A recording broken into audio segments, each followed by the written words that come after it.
Hello everyone, I am Mr. Nightcared. I know many of you enjoy listening to these videos as you fall asleep, so before you drift off, I'd love for you to leave a comment letting me know where in the world you're tuning in from, and if you're enjoying the story, don't forget to like and subscribe. Alright, now let's get comfortable, relax and dive into tonight's case. Story 1. This is Mike Mansholt, a 17-year-old from Germany who went missing under some seriously bizarre circumstances. At the time, Mike was a healthy teen weighing somewhere between 145 and 170 pounds, but when his body was found, it weighed a shocking 35 pounds, and that wasn't the only strange thing.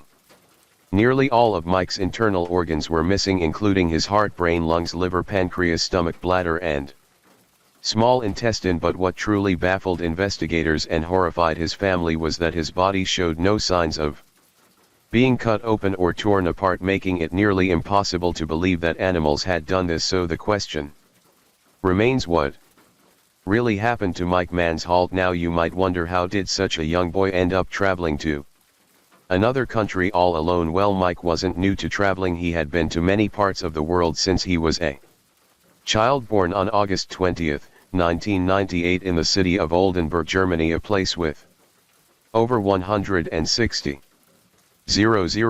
residents, Mike was raised by his parents, Baron and Susan Mansholt. His parents eventually divorced and both moved on to new partners. Mike stayed with his mother, who later had a daughter named Maria, while his father also had a son named Daniel. Despite the family changes, Mike got along well with both his half-siblings and cherished having them around. He had always longed for brothers and sisters to play with. From a young age, Mike had a heart for adventure. He inherited his love for traveling from his father, who once took him on a journey across the Atlantic Ocean in a sailboat, a trip that lasted over 700 days. They also explored Iceland, Scotland, the Caribbean, and more. Mike's father described him as a kind, polite, and calm boy, even though he was full of curiosity and wonder about the world. In July 2016, 17-year-old Mike decided to travel alone for the very first time. His destination, Malta, a beautiful island country in the Mediterranean Sea, just 58 miles south of Sicily, Italy, with a population of around 500,000 and just over 120 square miles of land. Malta is a popular summer destination known for its beaches, warm climate, and low crime rate. Mike flew there to visit his girlfriend, who was attending a language course, and obviously he was very excited to visit her. Now, the meeting with his girlfriend took place on the 8th of July 2016 when Mike landed on the island of Malta. Wasting no time, he headed straight to Valletta, the capital city, where she was waiting. The two were overjoyed to be reunited, and the island seemed like the perfect setting for a romantic and adventurous getaway. They spent the next few days living in the moment, laughing, exploring, and soaking in the Mediterranean sun together. They wandered through colorful streets, relaxed on golden beaches, tasted new foods, and admired Malta's historical charm. It was the kind of trip that felt almost magical, the kind that lives on in your heart long after it ends. But for Mike, the trip wasn't ready to end just yet. As their final day approached and his girlfriend prepared to fly back to Germany, Mike had a change of heart. He realized he had fallen in love not just with the experience but with Malta itself. He wanted more time to explore its hidden corners, meet new people, and continue the journey on his own terms. So he made a choice. He gave his girlfriend a warm goodbye, promising to stay in touch, and then informed his parents that he wanted to remain on the island for a few more days. Back in Germany, Mike's mother Suzanne was at home while his father Baron was on vacation in Croatia with other family members. Neither parent hesitated when Mike told them about his change of plans. They trusted him deeply. As mentioned earlier, Mike wasn't just any teenager. He had been traveling since he was very young, visiting almost every corner of the world. His parents often said that he was unusually mature for his age, calm, independent, and resourceful. Mike had a quiet confidence that set him apart. He knew how to handle situations that would rattle even some adults. So when he told them he wanted to stay a bit longer, they didn't worry. They believed in him. After his girlfriend flew back to Germany, Mike was ready to experience Malta in his own way, solo, spontaneous, and unfiltered. He checked into a hotel in Sima, a lively coastal city on the northeastern edge of the island. If you've ever been to Slema, you'll know it's a hotspot bustling with tourists, lined with stylish cafes, restaurants and boutiques, and always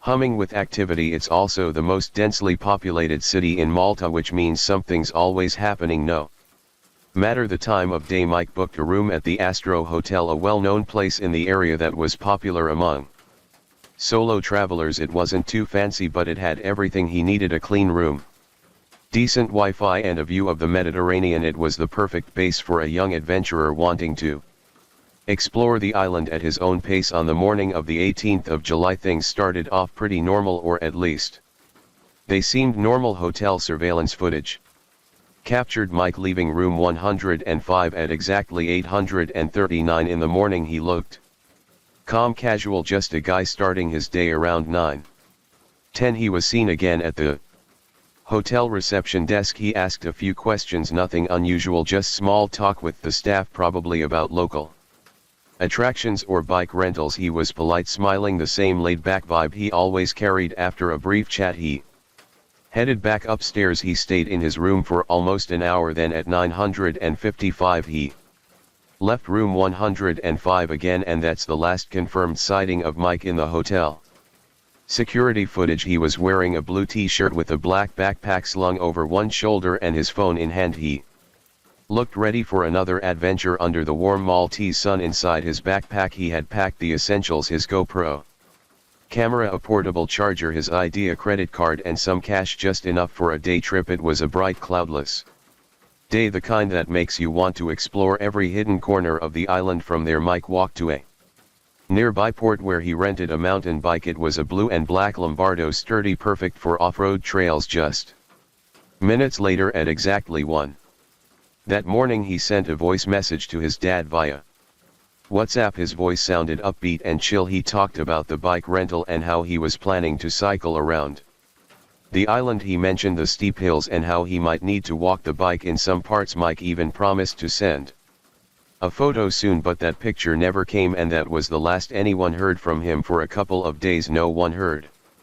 from Mike, and at first no one freaked out. Mike was always the adventurous type. He loved exploring on his own, soaking up new places and living in the moment. It wasn't unusual for him to go quiet for a while. Fast forward to July 22nd. That was the day Mike was supposed to fly back to Germany. His mom Suzanne and his sister Maria headed to the airport to pick him up. They stood at the arrival gate, scanning every face that walked through, expecting to see Mike rolling in with his backpack and a big smile, but Mike never showed up. At first they figured maybe he had a layover in Frankfurt and had landed there instead, but then Suzanne's anxiety kicked in. She tried calling Mike's phone, but it went straight to voicemail. She kept calling, hoping for a different outcome, but it was the same every time. Nothing. Her gut was telling her something was off. She called the airline for answers, and that's when she got hit with a bombshell. Mike had never boarded the plane. He had missed the flight completely. Now panic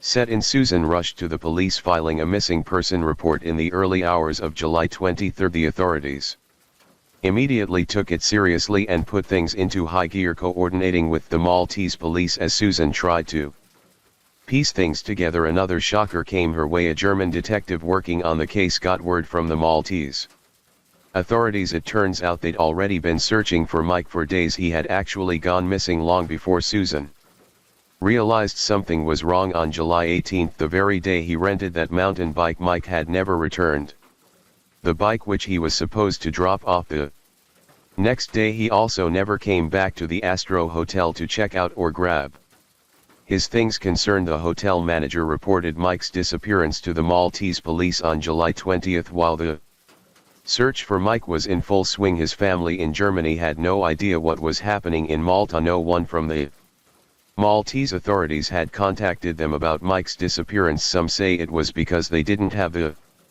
family's contact info. Others claim it was just negligence. Either way, Mike's dad Baron was blindsided when he found out. Without wasting any time, he paused his vacation, grabbed Mike's brother Daniel, and hopped on the first flight to Malta. Though panic was setting in, Baron tried to stay calm, thinking maybe Mike had missed his flight, lost his phone, or Something like that. The family held on to hope, convinced Mike would turn up any minute, but what was really eating at Barron was that Mike's phone was off and there was no sign of him anywhere. Barron stayed in constant contact with the authorities and even joined the search. The police combed every inch of Malta, checking ferries and small aircrafts, while flyers with Mike's face were plastered everywhere. On the 24th of July, 2016, Interpol stepped in and the case went international, with Germany and Malta working together. Then on the 26th of July, 8 days after Mike vanished, the Maltese police got an anonymous tip. The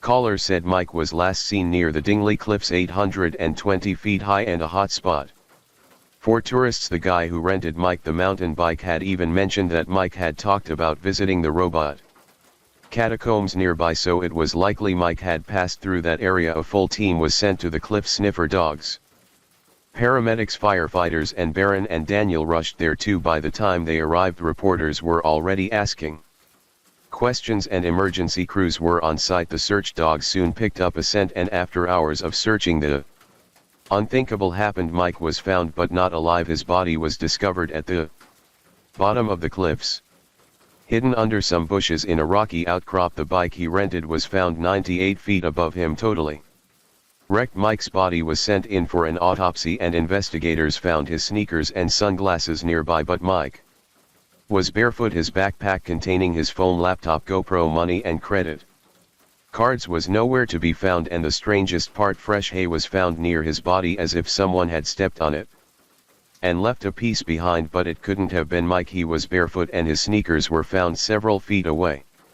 When they asked a local farmer if he knew anything about the hay, he simply said he didn't. Barron, Mike's father, wasn't about to let anything slide. After speaking with the farmer near the cliffs, he could tell something was off. The farmer seemed overly nervous, almost like he was avoiding the questions. When Barron asked if he had seen anything unusual or if he knew where Mike's backpack might be, the farmer kept insisting he didn't know anything, but Barron wasn't buying it.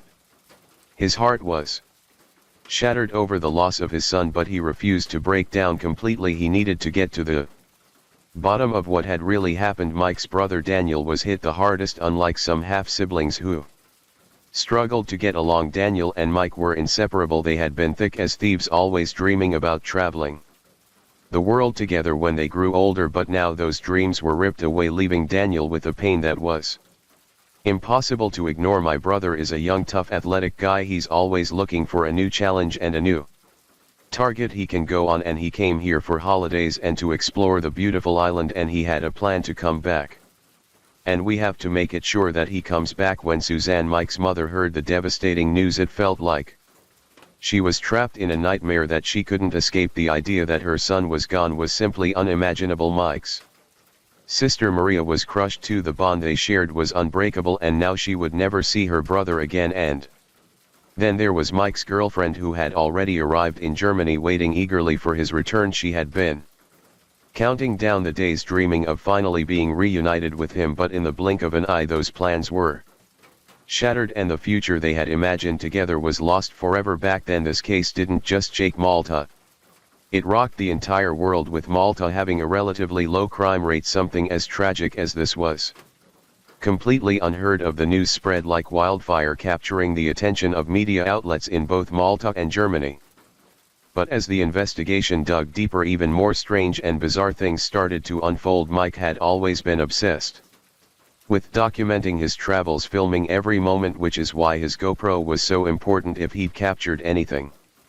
On that last day it could have been the missing piece to crack the case, but when Mike's body was found, only 3 items were recovered: his sneakers, his sunglasses, and the GoPro case. The case was attached to his belt, but no one knew whether it was empty or if the camera was inside the GoPro itself. Nowhere to be found. The moment Mike's dad arrived in Malta, he immediately asked about the GoPro. The lead investigator told him she had seen the GoPro case on Mike's belt and that it had been catalogued, but when Byrne went to check at the Astro Hotel where Mike stayed, all of Mike's belongings were handed over except for the GoPro case. It didn't add up. Byrne couldn't shake the feeling that Mike had taken the case with him, and the camera possibly holding crucial footage could be the key to unraveling Everything but the next day things got even stranger. All the police officers involved in the investigation suddenly denied ever seeing the camera case. They claimed nothing of the sort had been collected. Bernd was stunned. How could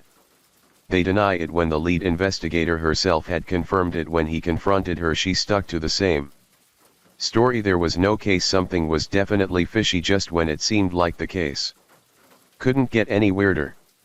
The police made a statement declaring that Mike's death was an accident. According to them, he had simply fallen from the cliff while riding his bike, but the way Mike's body was found didn't add up to that explanation at all. If he had fallen while riding, he would have dropped straight down, right? But Mike's body was found in a position that suggested he had fallen backward, which was nearly impossible if it was a natural fall. Despite all the inconsistencies, the police quickly closed the case, claiming Mike had fallen from a height of more than 30 m and had somehow rolled to the spot where his body was discovered. But there was more. The coroner who examined Mike's body told Bernd that Mike hadn't suffered because he had broken his neck in 2 places, which caused almost instant death.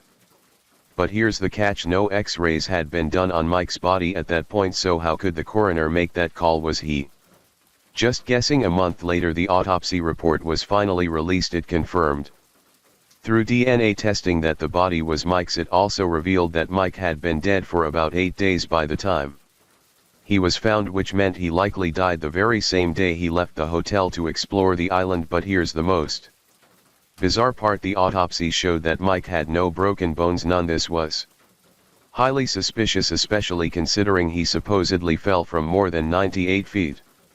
If that were true, he should have at least broken an arm or something, so why weren't there any fractures? This revelation cast doubt on the coroner's statement and made Bernd's suspicions grow. A forensic examination of Mike's rented bike only deepened the mystery. The bike's condition didn't match what would be expected from a fall of over 98 foot from a cliff. Everything was starting to feel wrong, like pieces of a puzzle that just didn't fit. Then, just days before the official autopsy report was finalized, an employee from the morgue who had been responsible for Mike's body approached Bernd with a hushed warning. She told him that everything about Mike's death seemed suspicious. No broken bones completely contradicted the police's story that Mike had simply fallen from the cliff while riding his bike. She urged Bernd to think carefully about his next steps, suggesting that the police seemed to have no interest in pursuing the case any further. This only added to Bernd's growing distrust of the investigation. Desperate for answers, Bernd went to speak with the head of the investigation, the same officer who had first claimed to have seen the GoPro case attached to Mike's belt, only to later deny it. But this time she refused to speak with him. She dodged his questions and acted as though the entire matter wasn't worth her attention. This only fueled Bernd's suspicions. Why was the investigation being handled so poorly? Why were they denying even the simplest facts? He kept pressing the authorities about Mike's GoPro, believing it held the key to understanding what really happened. Just days later, the forensic department in Malta handed Bernd a camera claiming it belonged to Mike, but what they handed him was an old Canon model from the early days of digital photography, not the GoPro Hero 2 that Mike had been using to document his travels. Along with the camera came a memory card completely destroyed. The authorities claimed it had been found inside the camera when it was recovered next to Mike's body. Bernd immediately knew this was not his son's camera. The authorities were trying to pass off an old, outdated camera as Mike's, likely hoping he would stop asking questions about the real GoPro. By now, Mike's family had grown deeply suspicious of the Maltese police, the lack of interest in the case, the inconsistencies, and the strange actions of the authorities were all too much to ignore. Bernd confronted some officers about who might have stolen his son's belongings. The officers almost dismissively claimed that no one from Malta would steal items from a body, suggesting it might have been a tourist. But then there were the phone records. The police claimed they had pulled location data from Mike's phone carrier, only to report that they found absolutely nothing. No records, no trace. Everything seemed to be going in circles. Frustrated with the inconsistencies, the lack of progress, and the growing feeling that something was being hidden, Bernd was ready to make serious accusations against the authorities. But before he could take any action, he had to return to Germany to arrange his son's funeral and deal with the heartbreaking Aftermath of the tragedy. Mike's body landed in Germany on August 17, 2016. And what was supposed to be a moment of mourning quickly spiraled into something out of a true crime documentary. The funeral home staff tasked with preparing his body for burial were immediately disturbed. Mike's body looked eerily deflated, like someone had let all the air out of him. It was obvious something was wrong. Even worse, he hadn't been embalmed at all, which was bizarre considering his case was still under investigation. The smell was unmistakably that of raw decomposition, not the usual chemical scent you'd expect from a preserved body. The moment they realized this, the funeral home workers called the police. One officer casually mentioned that airport staff had already thought the coffin felt way too light when it arrived. That was enough to raise every red flag imaginable. Mike's body was quickly sent to the Medical University of Hanover, and what they uncovered was horrifying. His body weighed only 16 kilograms. That's about 35 pounds. When they opened him up, almost all of his internal organs were missing: his brain, heart, lungs, liver, pancreas, adrenal glands, right kidney, bladder, stomach, intestines. Every vital organ was stripped from his body. Only tiny scraps of his left kidney, diaphragm, spleen and colon remained. No wonder he looked so deflated. He was practically empty now. Yes, it's normal to remove organs during an autopsy, but here's the catch: they're supposed to be either returned to the body or replaced with something like cotton or sawdust, and if they're not returned, there should be a full report explaining why none of that was done. Mike's body was just left as an empty shell with no explanation, no documentation, and no dignity. His family was devastated. His father, Bern, wrote a heartfelt letter to the Maltese authorities begging them to send back his son's organs so he could lay him to rest properly. However, what he got back was shocking. The coroner claimed that animals had eaten the organs before Mike's body was found. Seriously, that didn't make any sense. The original Maltese autopsy made zero mention of animal bites or injuries, no claw marks, no chewed up skin, nothing to back up that wild claim. And so the German authorities stepped in. What once looked like a tragic accident was starting to look more and more like a crime. They opened a full investigation. The forensic team in Hanover asked for a copy of the original autopsy report from Malta, but surprise, it never came. And without Mike's organs, their second autopsy was already limited. But that didn't stop Baron and Suzanne from fighting. They filed a formal complaint and demanded answers through their lawyer. They revealed an email from the Maltese coroner where he now claimed rodents had eaten the organs and that Mike's brain had liquefied. The parents were done with the excuses. They took the fight to court, and the German prosecutors began leaning into a more sinister theory. What if Mike was murdered? They also called out the Maltese coroners for doing an incredibly sloppy job. A new autopsy was ordered,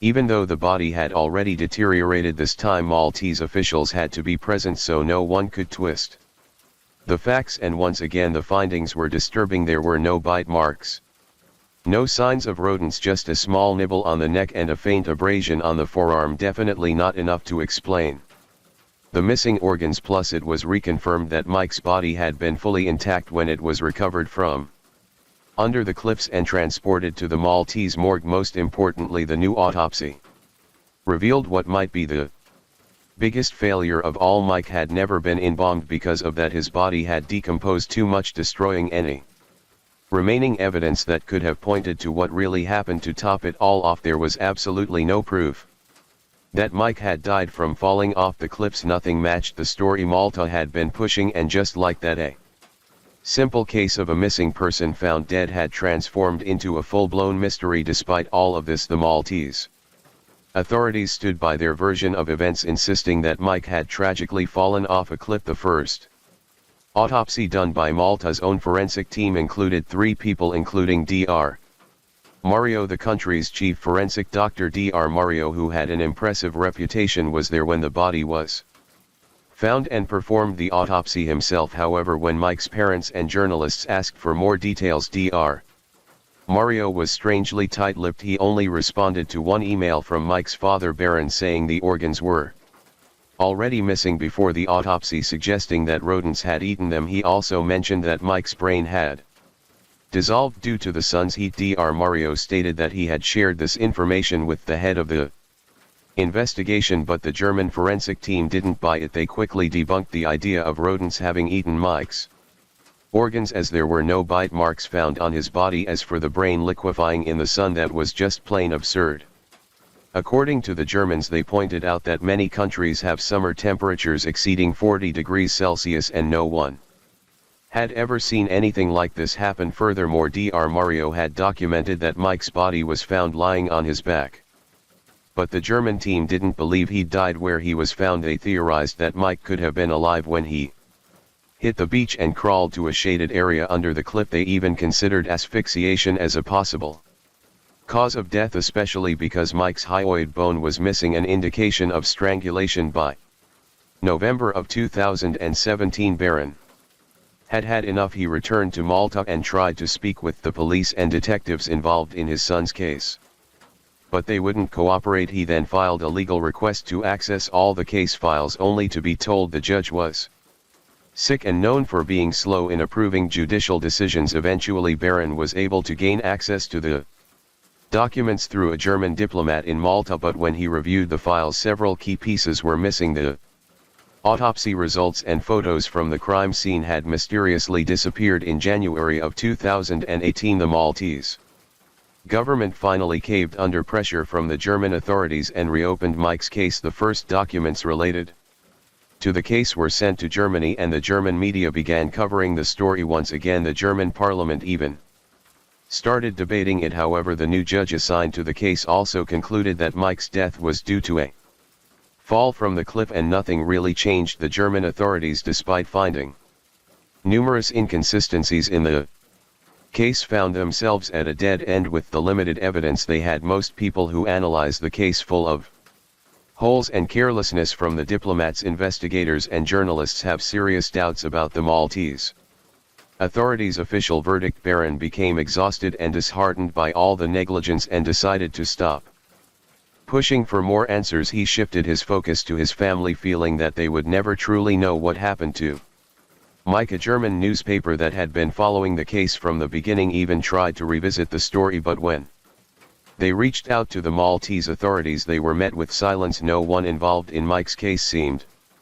willing to talk, almost as if they were trying to cover it up. Theories surrounding Mike's case are still floating around, with one of the most popular being that Mike could have been a victim of organ trafficking. Mike was a healthy young man, and the absence of his organs has made many wonder if he was targeted by traffickers. According to this theory, Mike could have been approached while cycling through a remote area of Malta. The traffickers would have taken him to a location, removed his organs, stitched him back up, and then dumped him off the cliff to make it look like an accident. Some believe the Maltese authorities discovered everything but chose to cover it up because of the potential damage to tourism. Another theory suggests that Mike was robbed by thieves who took his belongings and then threw him off the cliff. According to this idea, Mike may have been strangled and his body was placed where it was found to prevent further damage to the island's tourism industry. If Mike had been strangled, authorities might have decided to remove his hyoid bone, brain and other organs to avoid revealing the truth. There's also the possibility that Mike simply fell off the cliff on his own and people who passed by took the opportunity to steal his belongings. The least accepted theory is that Mike might have taken his own life, but that was quickly dismissed. Early in the investigation, everything about Mike's life pointed to him being happy, full of plans, in love and showing no signs of mental illness or depression. Mike Manold's case remains one of the most mysterious and incomplete cases ever documented. The Maltese authorities still maintain their version of events, that Mike fell off the cliff, and anything beyond that is merely a conspiracy theory. Story 2. I know I look crazy, but I'm not crazy. I love my children. I love my boys so much I wouldn't hurt them. This is the same mom who would later contradict herself in that interview.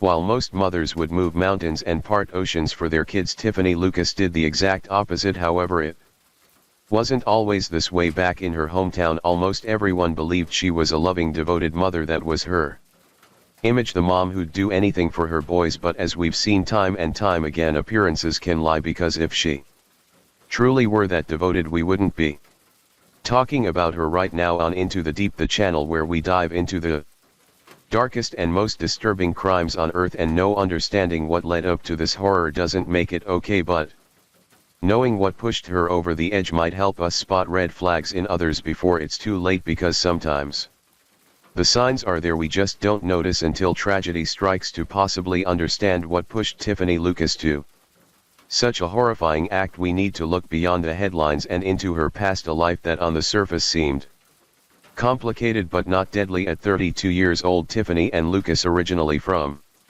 Chicago, Illinois, had two young sons, Jaden and Maurice. Both boys were under 10 each, with a different father, and they attended Freedom Elementary School in Bullitt County. The small family lived together in a rented 3-bedroom 2B home, a modest 1,400 feet space that looked like any other suburban setup from the outside. Additionally, Tiffany had a very tight-knit bond with her father, John Lucas, and was raised alongside her brother. By all accounts, she was her dad's pride and joy, the classic daddy's girl. John saw her as someone special, and Tiffany clearly cherished that relationship. Her presence on social media painted a picture of someone juggling single motherhood with style. She posted tons of selfies, often dressed to impress, showing off her fashion sense and confidently flaunting her appearance. But beneath the curated photos and glam shots, there was one recurring theme that stood out: her love for her children. Time and time again, her posts showed joyful snapshots of her with Jaden and Maurice, laughing, smiling, hugging. From the outside, it looked like she was doing her best to give her boys a happy life, but behind the filtered photos and heart emojis was a woman quietly struggling. Tiffany's early adult life was filled with big dreams and bigger obstacles. She first pursued modeling, which eventually gave way to a leap into entrepreneurship. In 2016, she launched Miss Tiff's one-stop shop, a convenience store offering food, tobacco, and odds and ends. It was a bold move, but sadly the business didn't last. By 2017, the shop had shuttered its doors. In a resurfaced interview, Tiffany explained that she believed part of the failure was due to a Walmart location that was supposed to open nearby but never did. A lot of people don't make their way down here, but if there's a Walmart, you know, you come out of the woodworks for Walmart, so it probably would have brought a lot of people to, you know, stop and check us out. After her business failed, things seemed to take a darker turn for Tiffany. At 2018, she found herself in trouble with the law, arrested on drug possession charges. She later pleaded guilty and served a 30-day jail sentence. The court records didn't indicate any signs of violence or erratic behavior, just one misstep in what had otherwise been a quiet legal history, and after that there was silence. No more run-ins with the law, no major red flags. It seemed like Tiffany was turning a corner, keeping to herself and trying to move forward. She reportedly took up a job that required overnight shifts, though the specifics of her employment remained unclear for a while. It seemed like life was just rolling along uneventfully, but as we know, life has a way of throwing curveballs when you least expect it, because on January 1, 2019 came the devastating event that may have marked the true breaking point for her. Her father, 47-year-old John Lucas, passed away suddenly. For Tiffany, it was as if the very ground beneath her feet had disappeared. Her father had been her rock, the person who gave her strength when she needed it, the one who offered advice, guidance, and unwavering support. His unexpected death left a gaping hole in her world, one that she couldn't fill with anything. In fact, Tiffany opened up about her loss in a deeply emotional Facebook video where her raw grief was on full display for her. The world had just become a much darker place, and no amount of smiling or posting photos could change that. Even though she tried to hold it together for the sake of her sons, something inside her had undeniably shifted. The grief was suffocating, and no amount of time could heal it the way she needed it to. Now, if you think the loss of her father was the main reason behind Tiffany's tragic actions, well, it's both true and not true. Her life continued down a dark and difficult path filled with personal tragedies and heartbreaking struggles that just didn't seem to stop. The death of her father was a profound loss, but it wasn't the last in a series of devastating blows. Just 7 months after she buried her father, Tiffany was dealt another crushing blow. Durrell Howard, the father of one of her sons, was tragically murdered. At the time, she was still reeling from the loss of her dad, trying to figure out how to keep going, how to heal, and then this Durrell's death added yet another layer of grief. That She wasn't prepared for the case is still an open homicide investigation by the Louisville Metro Police Department. And while the authorities keep searching for answers, Tiffany was left with more pain to bear, but that wasn't the end of it. Within a year, just when Tiffany could barely begin to process all the grief from these losses she received, yet another heartbreaking blow. Her mother, who had always been a part of her life, suffered a stroke and was diagnosed with a brain tumor. Imagine the weight of these events, one after the other. Father, then the father of her child, and then her own mother's health spiraling downward. It was as if everything she held close was slipping away piece by piece. Amidst all these emotional and personal crises, Tiffany also found herself struggling financially. By the time of the tragic events of November 8, things had become absolutely dire. For her, the utilities in her home had been shut off: no electricity, no water. And on her kitchen counter there was an eviction notice, a stark reminder of how precarious her situation had become. For someone like Tiffany, a young mother already bearing the weight of immense grief and stress, this notice wasn't just a piece of paper. It was a looming threat to her and her children's safety and stability. The possibility of losing her home likely triggered an avalanche of emotions: fear about where she and her children would go, anxiety about how she would make ends meet and provide for them, and probably a deep sense of shame or guilt, the kind that comes when you're trying so hard to keep it all together only to feel like you're falling short of the expectations society places on you as a mother. That constant pressure to create a secure environment to make it all work while everything around you crumbles is unimaginable. And all of those struggles, those unbearable losses, relentless hardships and crushing fears would tragically come to a head on November 8 of 2023. What unfolded that day was an unimaginable crime, one that shattered the peaceful facade of a quiet neighborhood and forever altered the lives of those involved. The crime took place in what seemed like an idyllic home nestled on Bentwood Drive in Shepherdsville, Kentucky, a place that on any other day could easily be mistaken for a scene from a Norman Rockwell painting, complete with its well-kept yard and the kind of serenity you'd expect from suburban life. But this was no peaceful scene. The horror that occurred in that home was so grotesque, so beyond comprehension, that a local deputy who arrived on the scene remarked that there was no way anyone could have survived what had happened, let alone two young boys ages 9 and 6. I can tell you this: the boys were shot in an area that would not be survivable for anybody. However, they were alive to the best of our knowledge when they were transported by EMS to the hospital and passed away while at the hospital. Before that day, it all started the evening of Tuesday, November 7. A neighbor just going about their evening noticed Tiffany Lucas acting unusually agitated outside her home. She was scrubbing the carpets vigorously, her face drawn in a way that suggested something was terribly wrong. Concerned, the neighbor asked if she was okay, and Tiffany gave a vague response, saying only, "There's a lot going on." The unease in her words, though brief, didn't seem to match the image of a mother caring for her children in a safe home. Little did anyone know that was just the calm before the storm. The next day, the tranquility of a new morning was shattered at approximately 11 in the morning. A horrifying cry for help shattered the peace of Bentwood Drive. Tiffany, visibly distressed and in utter despair, ran to a neighboring couple's house shouting, "Help, my kids are dying." The panic in her voice could not be ignored. She collapsed on their driveway.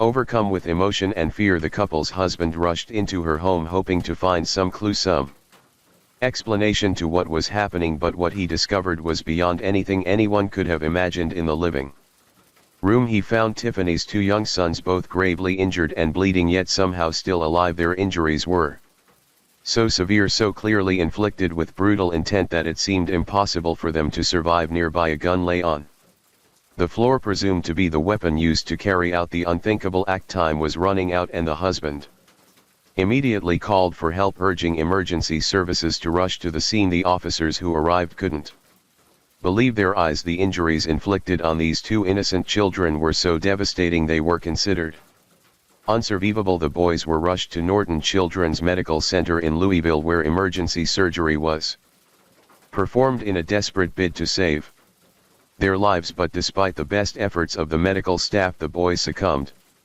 to their injuries in a matter of hours. Two young lives had been taken in a way that no one could have ever anticipated.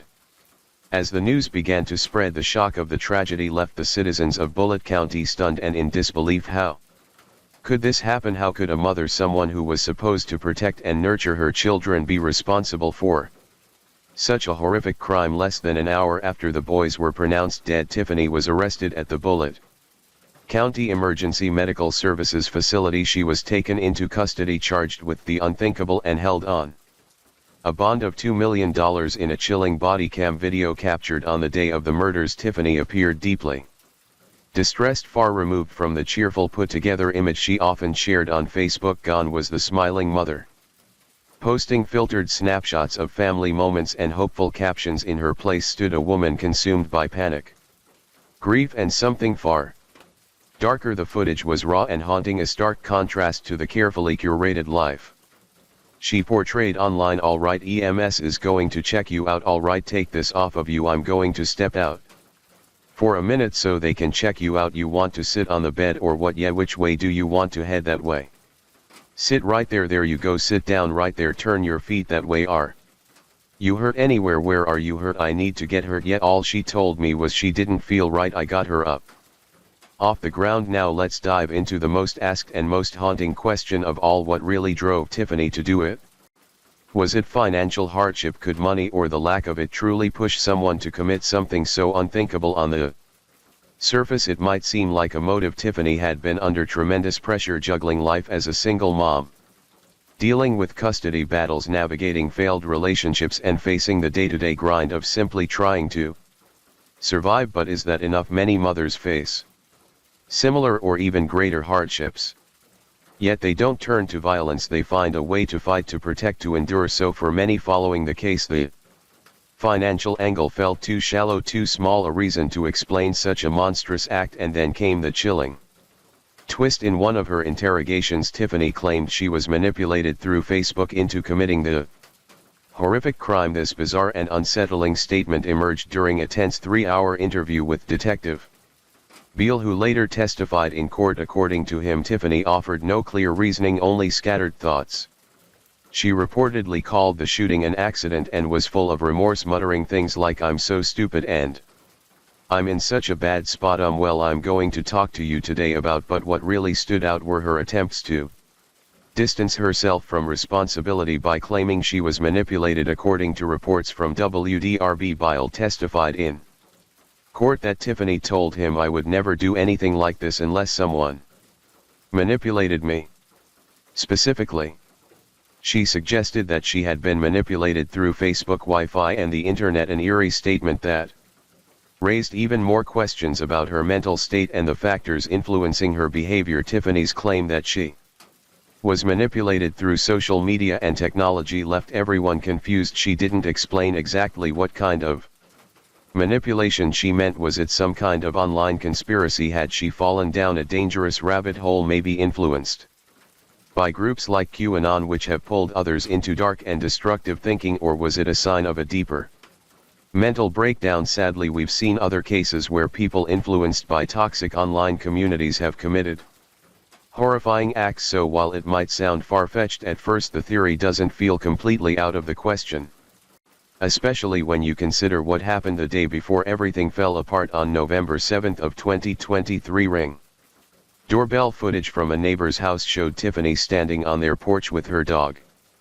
Blue. What happened next was downright unsettling. She started going off on a strange emotional rant, saying things like she needed this neighbor to be an anchor in her life and that she'd been talking to God. She repeatedly told her dog not to bark, insisting that this was her friend's house and this is her house, as if she truly believed she belonged there. It was bizarre rambling, and left the neighbor understandably shaken. Later that same day, Tiffany was seen at a Waffle House with her 2 sons.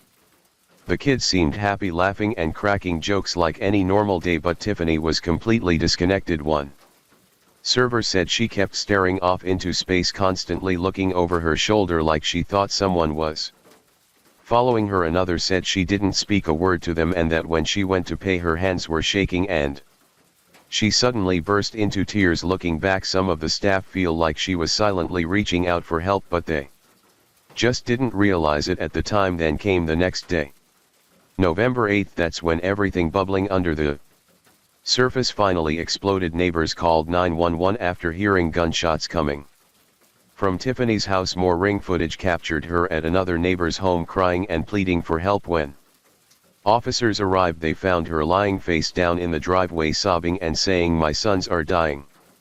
Body cam footage shows an officer trying to help her sit up. She looked disoriented and kept saying, "I don't feel right," but didn't seem physically injured. After the tragedy, Tiffany was officially charged with 2 counts of capital murder. At first she pleaded not guilty by reason of insanity, claiming that she had experienced a full-blown psychotic episode and genuinely believed she was protecting her sons from some kind of other being. According to her lawyer, Tiffany never imagined a life without her boys. In fact, he said she even tried to turn the weapon on herself after what she had done, but it jammed. He also argued that she had been detoxing from drugs and this breakdown was a symptom of withdrawal. Now here's something that's both frustrating and mind-boggling. They didn't drug test her when she was booked into jail. How is that not standard procedure? You'd think it would be essential, especially for documentation purposes, but nope, nothing. Tiffany's trial was originally set for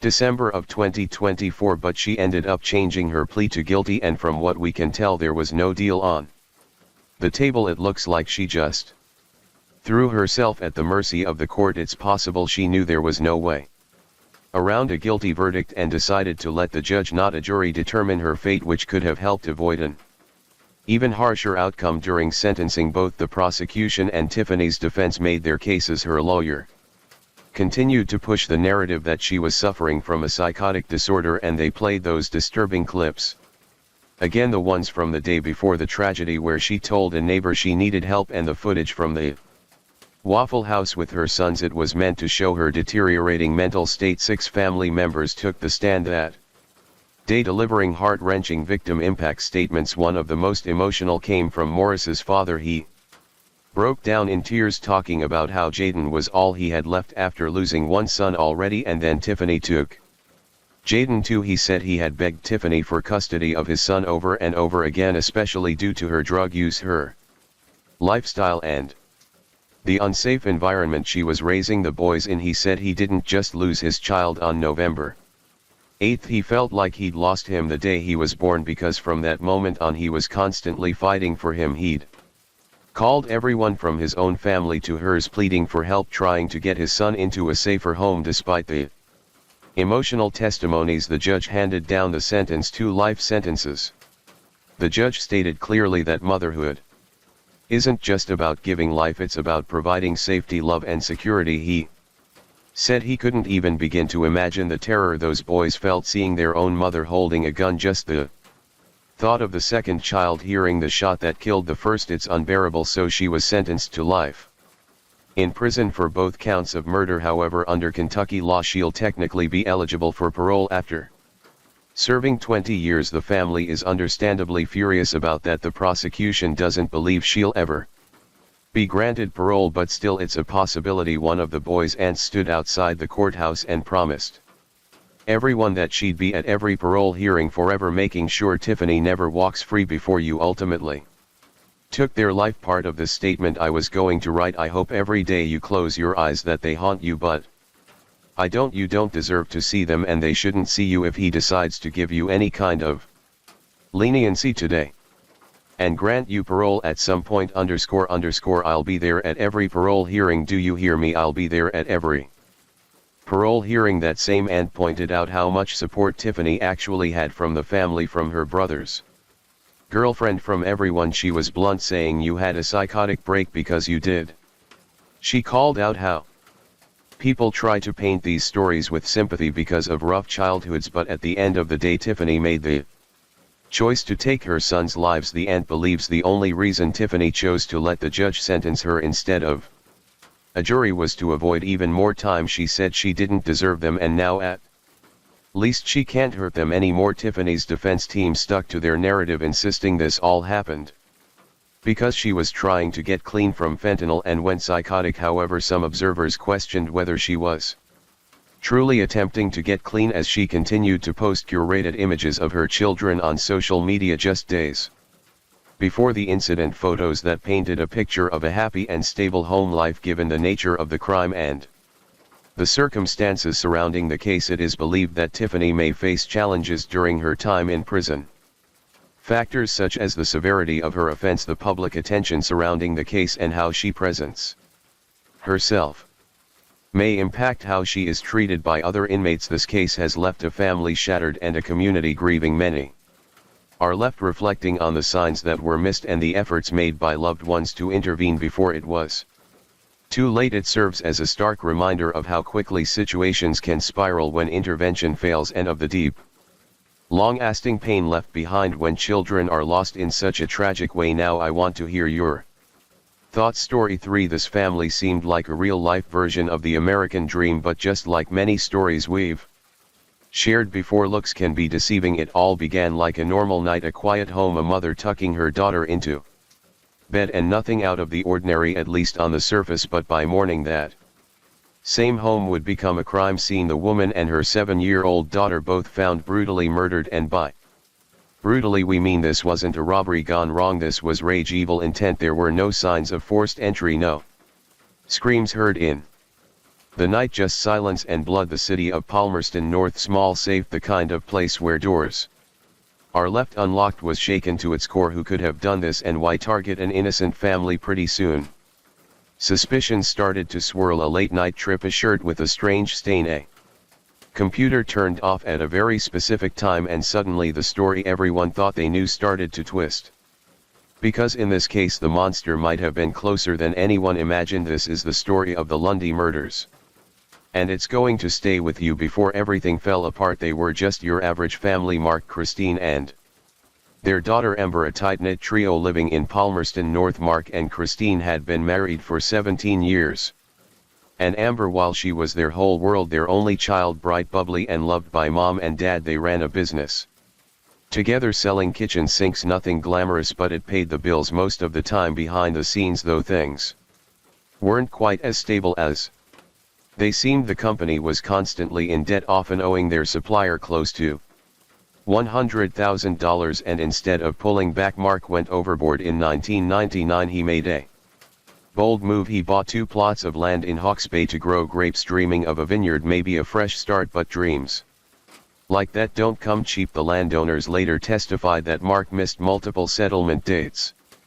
Penalties started piling up, interest rates climbing as high as 14%. By August of 2000, the Lundys were drowning in debt, owing nearly $140,000 in penalty interest alone, and the final payment deadline was August 30th, the exact day Christine and Amber were found dead. Now, just 5 days before the murders, the couple had signed papers to increase their life insurance from $200,000 to $500,000. Christine's signature is still fresh on the page, but the new policy hadn't been processed yet. The insurance rep Bruce Parson made that clear. The increase wasn't active still. Christine was dead before the paperwork went through. After the murders, Tower Insurance did cover $75,000 of the Lundy mortgage, but there was no big payout, no $500,000 check, just grief and suspicion. From the outside it looked like a family chasing big dreams, but underneath the cracks were already forming. Before we dig into those cracks, let's take a step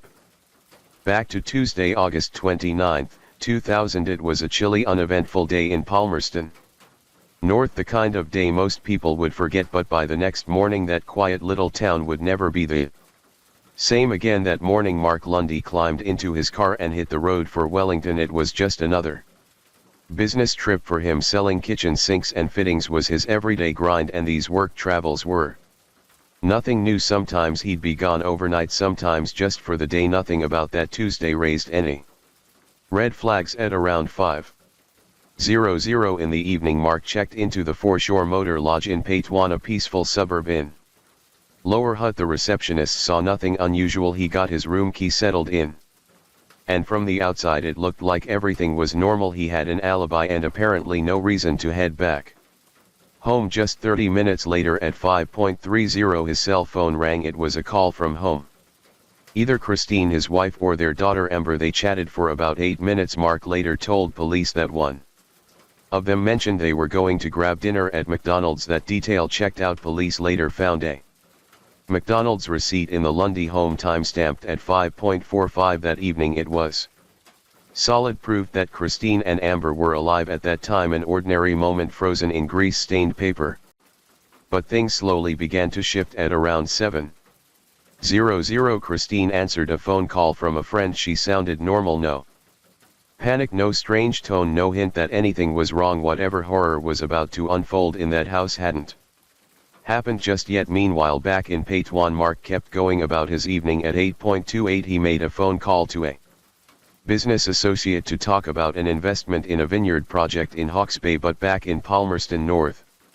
Something sinister was creeping in. The last sign of life in the Lundy home came at 10:52 that night, when the family computer was manually shut down, not unplugged or crashed, properly turned off by someone. That simple action raised alarm bells. Some believed it marked the moment when the killer finished what they had come to do. Later that night at 11:30 Mark made another call, but this time not to a business partner. He contacted an escort service in Bedtime. A woman was sent to his motel and reportedly left around 1:00 in the morning. This detail would later become a cornerstone of his alibi. How could a man be involved in a brutal double murder in another city while hosting a visitor at his motel room? But it wasn't the escort's visit that would flip this story upside down. It was what happened the next day, on Wednesday, August 30th, sometime mid-morning. Christine's brother Glenn Wedger came by the house. He had a business matter to discuss with her, but when he knocked on the front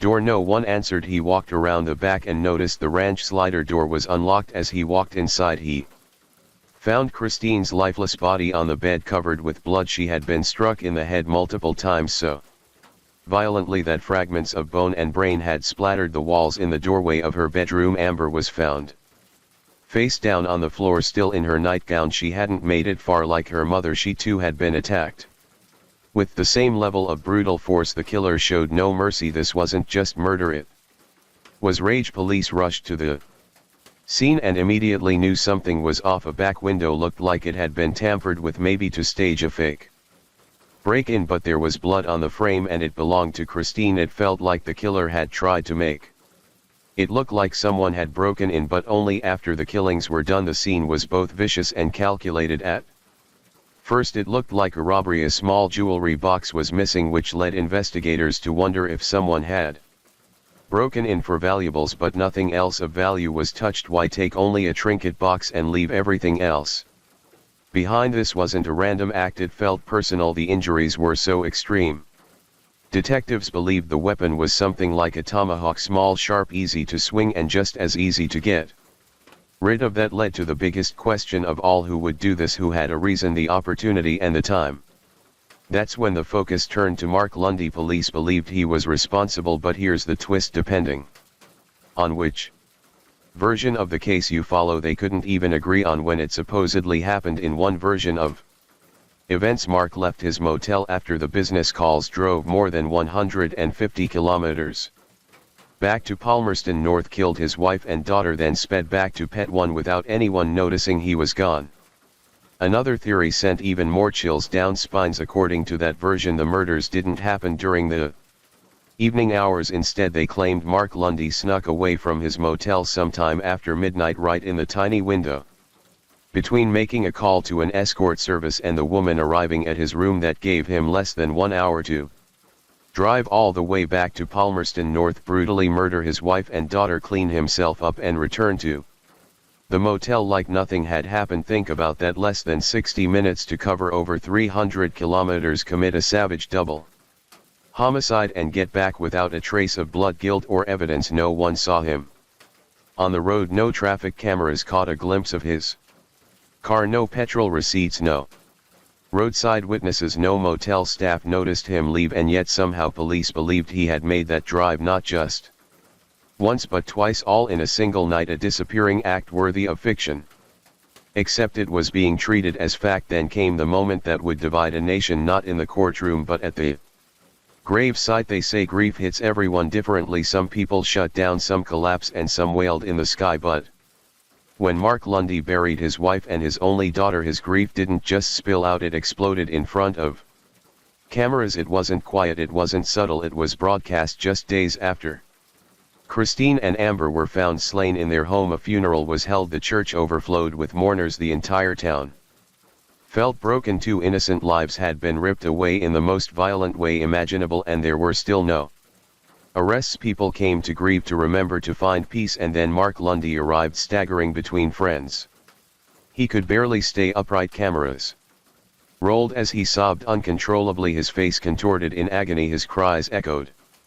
He shook violently, collapsed to the floor, and had to be held up by those around him. It was the kind of grief most people hope they'll never experience, but for others watching it was too much. Something about it didn't sit right, and slowly something dangerous began to grow. That display of grief, which should have been a private moment of mourning, became a public referendum on guilt. Was he crying too much? Was it real, or was it a performance hiding something darker? Years later, in 2018, even the Court of Appeal acknowledged the impact of that scene. They believe jurors were likely exposed to repeated broadcasts of Mark's funeral breakdown during his trial. It could have been in the courtroom, on a nearby screen, or maybe during lunch breaks while the news blared in the background. Either way, the image stuck. Jonathan Eaton, QC, Mark's own defense lawyer, didn't sugarcoat it. He said the footage made Lundy look pathetic, almost comedic. The man seen flailing and wailing at his family's funeral had become more than just a grieving husband. He had become a suspect, trapped in the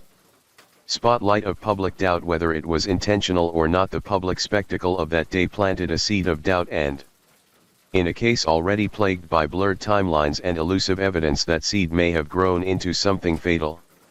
Because in the court of public opinion, grief that looks too big can sometimes feel like a lie. From the moment investigators stepped into the Lundy home, it was clear this wasn't a simple break-in gone wrong. There were no signs of a struggle downstairs, just silence, and then upstairs an explosion of brutality, blood everywhere, bone fragments, a child's body crumpled in a doorway, a woman bludgeoned so viciously her skull shattered. For weeks police searched for a motive, a suspect, a weapon, anything that would make sense of what happened that night. And then a breakthrough, or at least that's what it looked like. Inside Mark Lundy's car, police found a polo shirt tucked away in a zipped-up tool bag. It was stained too small to notice at a glance, but enough to raise suspicions. The shirt was sent off for testing. At first they found nothing conclusive, but then came the second round of testing, and that changed everything. A laboratory in Texas, yes, Texas, examined the shirt and came back with a shocking claim. The stains contained central nervous system tissue, human brain or spinal cord matter. According to the Crown, it was Christine's. Specifically, her brain tissue had somehow ended up on her husband's shirt. It was the kind of detail that doesn't just suggest guilt, it screams at who, after all, gets their spouse's brain matter on their clothing by accident. The prosecution's story sharpened like a blade. They said Lundy had driven all the way from Paytwan to Palmerston North late that night, silently entered the home and hit his wife and daughter to death. Then he drove back, cleaned himself up, and called an escort to solidify his alibi. They claimed he stuffed the shirt in the car afterward, stained with the very evidence that would betray him. But here's where things unravel. The science behind the testing, called mRNA analysis, was cutting edge, controversial, and according to some unreliable. It had never been used in a criminal trial before, not in New Zealand, not anywhere.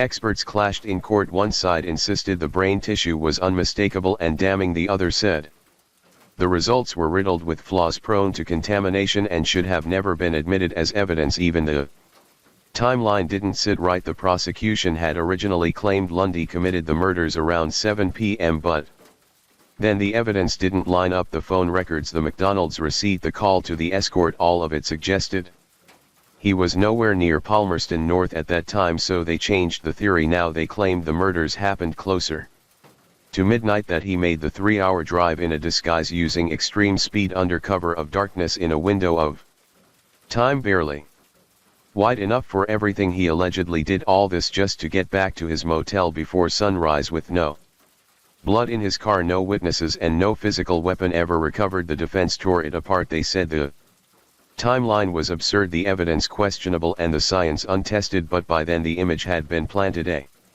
man with his wife's brain on his shirt, a husband, a father, or a monster. During the Retrial. The prosecution changed their story. Now the murders had to happen after 10:52 p.m. A theory they previously argued was impossible. It looked desperate. The defense hammered the inconsistency, calling it trial by timeline gymnastics, because if Lundy couldn't have made that journey, if he couldn't be in two places at once, then everything else collapsed. Still the Crown insisted the science overruled the clock. The shirt had brain tissue. The motive was debt. The means were rage. The timeline, they said it was just tight, not impossible. But for many watching the case unfold, that wasn't just a stretch, it was a Kenyan leap, because this wasn't just a question of could he do it, it became a question of is it even possible. A second trial. That's what Mark Lundy faced in 2015, nearly 15 years after his initial conviction. A revised case was built, complete with fresh legal arguments, expert testimonies, and an entire reworking of the timeline that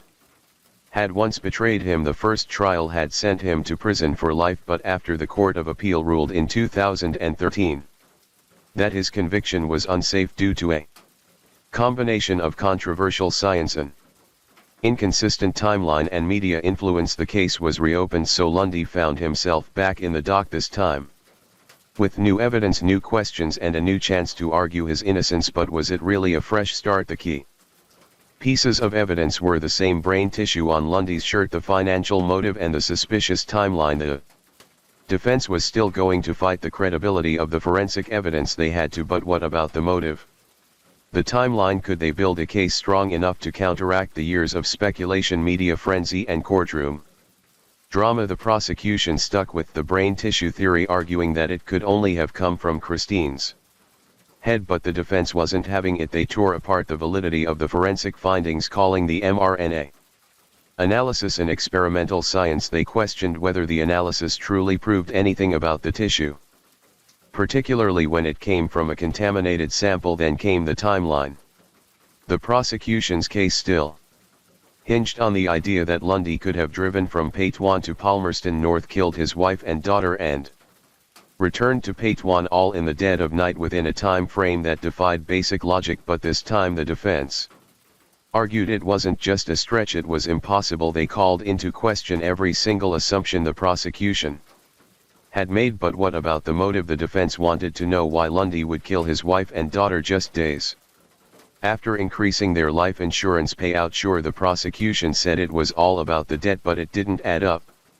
Why murder your family when there were easier ways out? Why would the debt-ridden businessmen go to such lengths when the insurance policy hadn't even gone into effect yet? And let's not forget the media circus. By the time of the retrial, Mark Lundy's face was etched into the public consciousness. The funeral footage had already been played to the point of it nauseating the viewer, and the perception of him as a grief-stricken father who might be faking it still haunted the jury. His dramatic outburst at the funeral had been analyzed endlessly. Too much grief, they said. Was it genuine, or was it all just an act? As the defense painted Lundy as a victim of circumstance, it felt like a battle of facts versus perception. On one side, the prosecution clung to the scientific evidence even if it was controversial. On the other, the defense tried to poke holes in every single assumption, from the forensic evidence to the timeline to the motive, all while painting a picture of a man who had been wrongfully accused. But in the end, after all the arguments, expert testimony, and battles over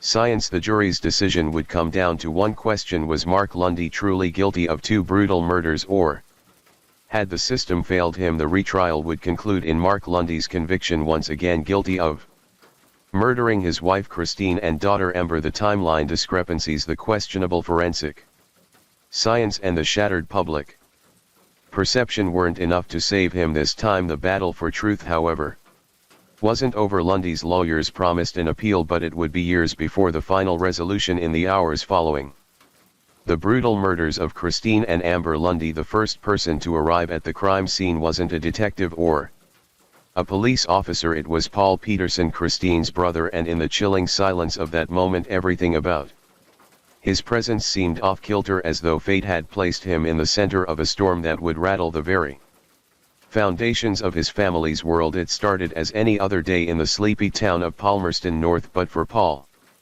the day would be branded in his memory for reasons that would haunt him for the rest of his life. It began strangely Enough with a phone call from his sister. Christine had promised him that they would discuss a family matter, but when Paul arrived at the Lundy home to meet with her, something felt wrong. The front door was ajar and a sense of foreboding washed over him as he stepped inside. Then he found them, Christine and Amber Lundy, their lives violently stolen from them. For Paul, the discovery was a moment frozen in time, one that could never be undone. As he entered that crime scene, there was no going back. He had walked into a nightmare, one that would unravel the very fabric of his family's life. But what stood out most was the eerie sense of calm that seemed to surround him when Paul Peterson found the bodies. He did what anyone would do. He immediately called the police, but as investigators began to piece together the timeline, something didn't add up. Paul had been the first to arrive at the house and had discovered the bodies. The question loomed: could Paul have been involved in the murders? Was his cool demeanor in the aftermath a sign of guilt, or was he simply a man consumed by the horror of what he had just found? The police quickly realized that there was an unsettling pattern emerging. Paul had not only been the first to discover the bodies, but his actions and testimony were pivotal in shaping the narrative of the crime. But there was something unnerving about how he recounted his discovery. The images of Paul calmly entering the house, speaking to officers, and later testifying at trial were captured, and each time they replayed his somber tone, a cloud of suspicion hung over him. The more the investigation progressed, the more the spotlight fell on Paul Peterson as Mark Lundy was arrested and charged with the murders of his wife and daughter. Paul Peterson remained in the shadows, almost as a ghost, the silent witness to it all. But what many didn't realize was that Paul, in his own grief, was beginning to attract his own set of questions. Had Paul been too calm in the aftermath? His measured reaction to finding the bodies and his cold recounting of the crime scene was later scrutinized by those who wondered if this was the reaction of someone who had committed the murders. Was his calm demeanor a defense mechanism, or was it something more sinister? Could it be that Paul Peterson knew more than he let on about the deaths of his sister and niece? Though Paul was never formally charged or implicated in the crime, the suspicion around him never truly disappeared. People in the community couldn't help but wonder if he had been too close to the crime, and some began to question if the investigation had missed something important, perhaps a detail in Paul's testimony or an action he had taken before calling the police. In the end, despite the lingering suspicions, Paul Peterson was never charged with the murders of his sister and niece. The investigation moved on to focus heavily on Mark Lundy, and Paul returned to the periphery of the case. After years of legal proceedings, Mark Lundy was acquitted in 2019 after the Court of Appeal found that the case against him had been fundamentally flawed. The court ruled that there was insufficient evidence to support his conviction, and the brain tissue evidence, which had been one of the most critical pieces of the prosecution's case, was deemed unreliable. The timeline presented in the trial was also deemed to be full of gaps and inconsistencies that cast doubt on the original conviction. The retrial had exposed significant weaknesses in the case, and with the new evidence pointing toward reasonable doubt, the Court of Appeal concluded that the conviction was unsafe. As a result, Lundy was acquitted of all charges. The case may have reached its legal conclusion, but one thing is certain: the truth remains elusive, just out of reach. Story 4 now to a Wisconsin teenager accused of killing his parents to fund an alleged plot to kill President Trump.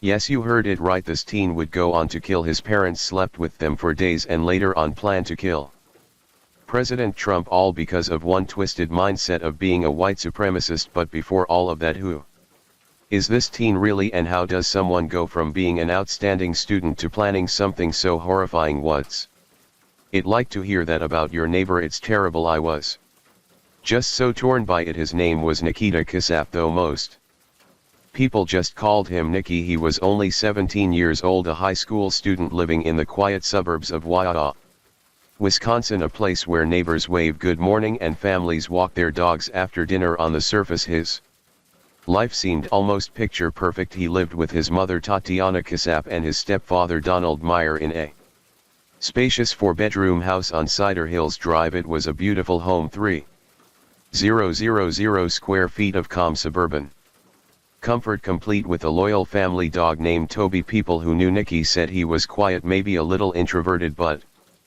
Polite and respectful, he was even named Student of the Month at his school, the U.S. Health Department High School.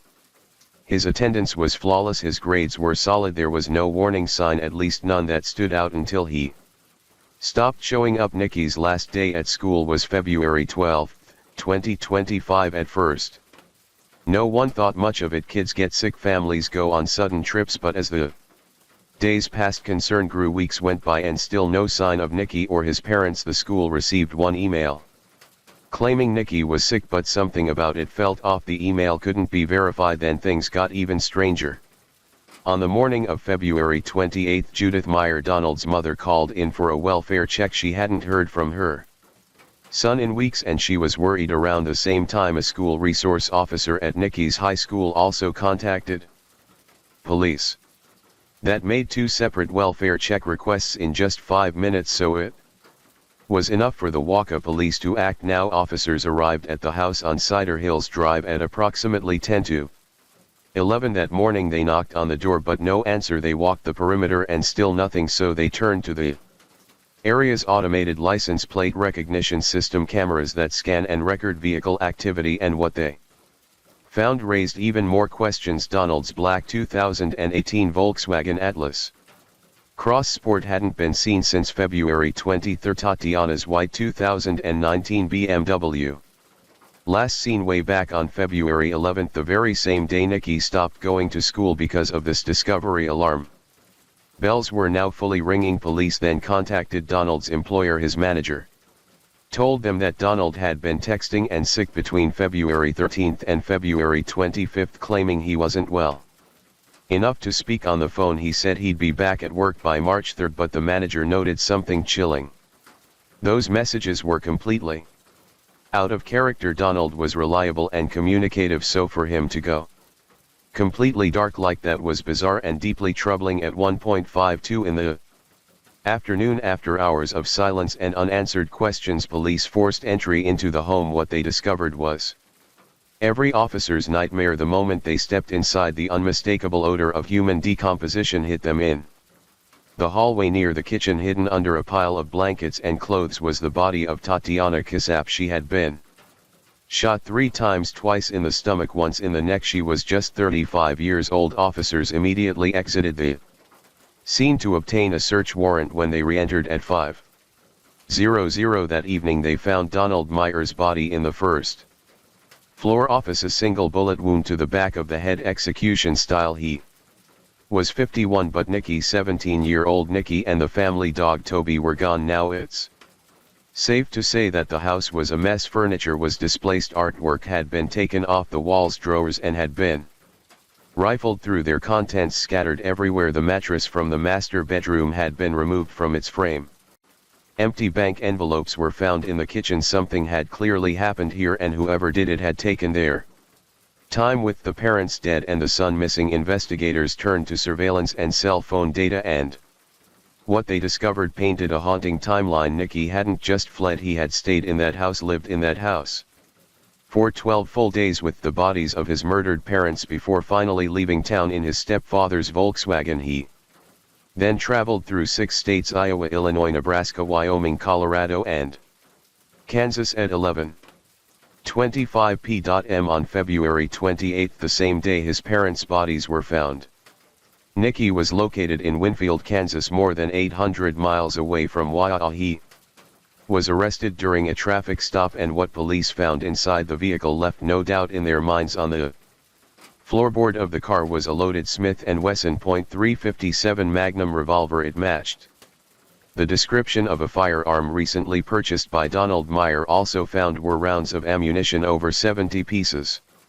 of jewelry, multiple tablets for cell phones, 3 laptops, a safe that had been forcibly opened, and more than $14,000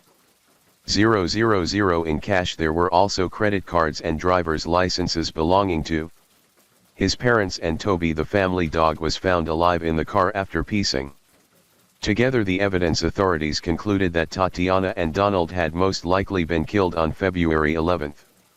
17 days before their bodies were discovered, Nikki had lived with the bodies for nearly 2 weeks before taking off with their car, cash, valuables, and even the dog. He was charged with 2 counts of first-degree intentional Homicide, 2 counts of hiding a corpse, 2 counts of theft, operating a motor vehicle without the owner's consent, and 2 counts of identity theft. Now here's where it gets even more chilling. This wasn't just a sudden outburst or a fight gone wrong. Prosecutors believe Nikita had been planning the murders for months.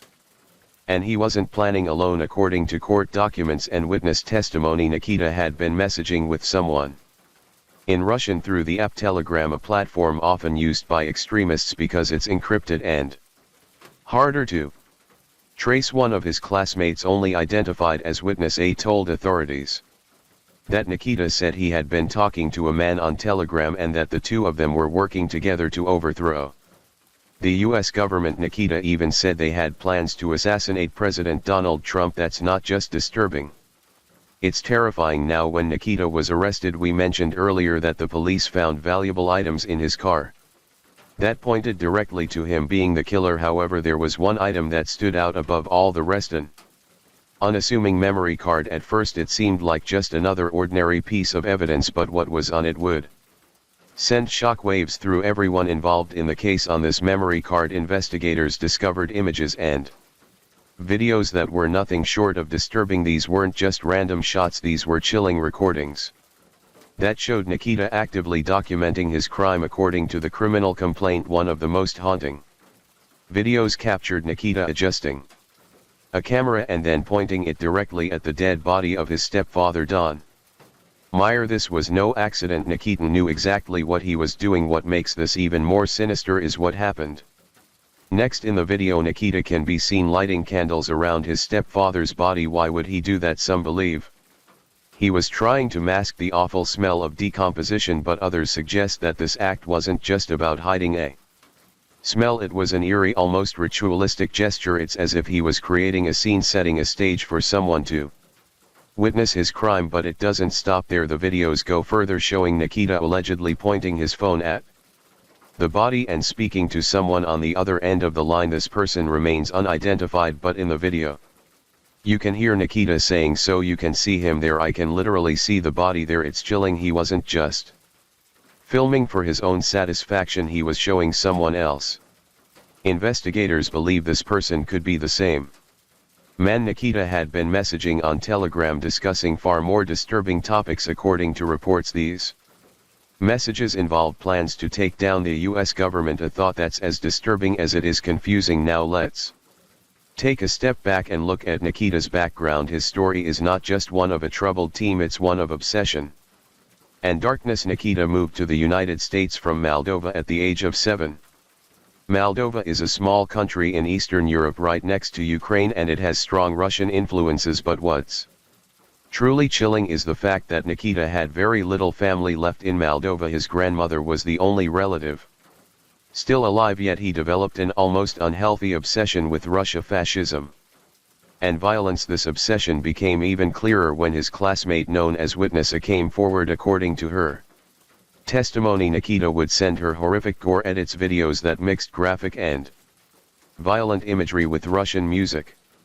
These weren't just random videos, they were carefully crafted clips that reflected the twisted mindset Nikita had developed. She described how Nikita even added her on Snapchat and began pushing for a relationship despite her clear lack of interest. But the creepiness didn't stop at unwanted attention. Nikita began talking about his desire to kill his parents. At first he claimed it was just talk, something he didn't really mean. He reassured her in December of 2024 and again in January of 2025, but Witness could sense something wasn't right. She even told Nikita that he seemed like a Nazi and a school shooter. She told him he needed help, but despite her concerns, it seems she didn't report any of this to the authorities. He's been speaking with someone in Russian about moving to Ukraine after committing these crimes, so the state is concerned that he's a flight risk if he is ever released. One of the most critical pieces of evidence came when police discovered a photo in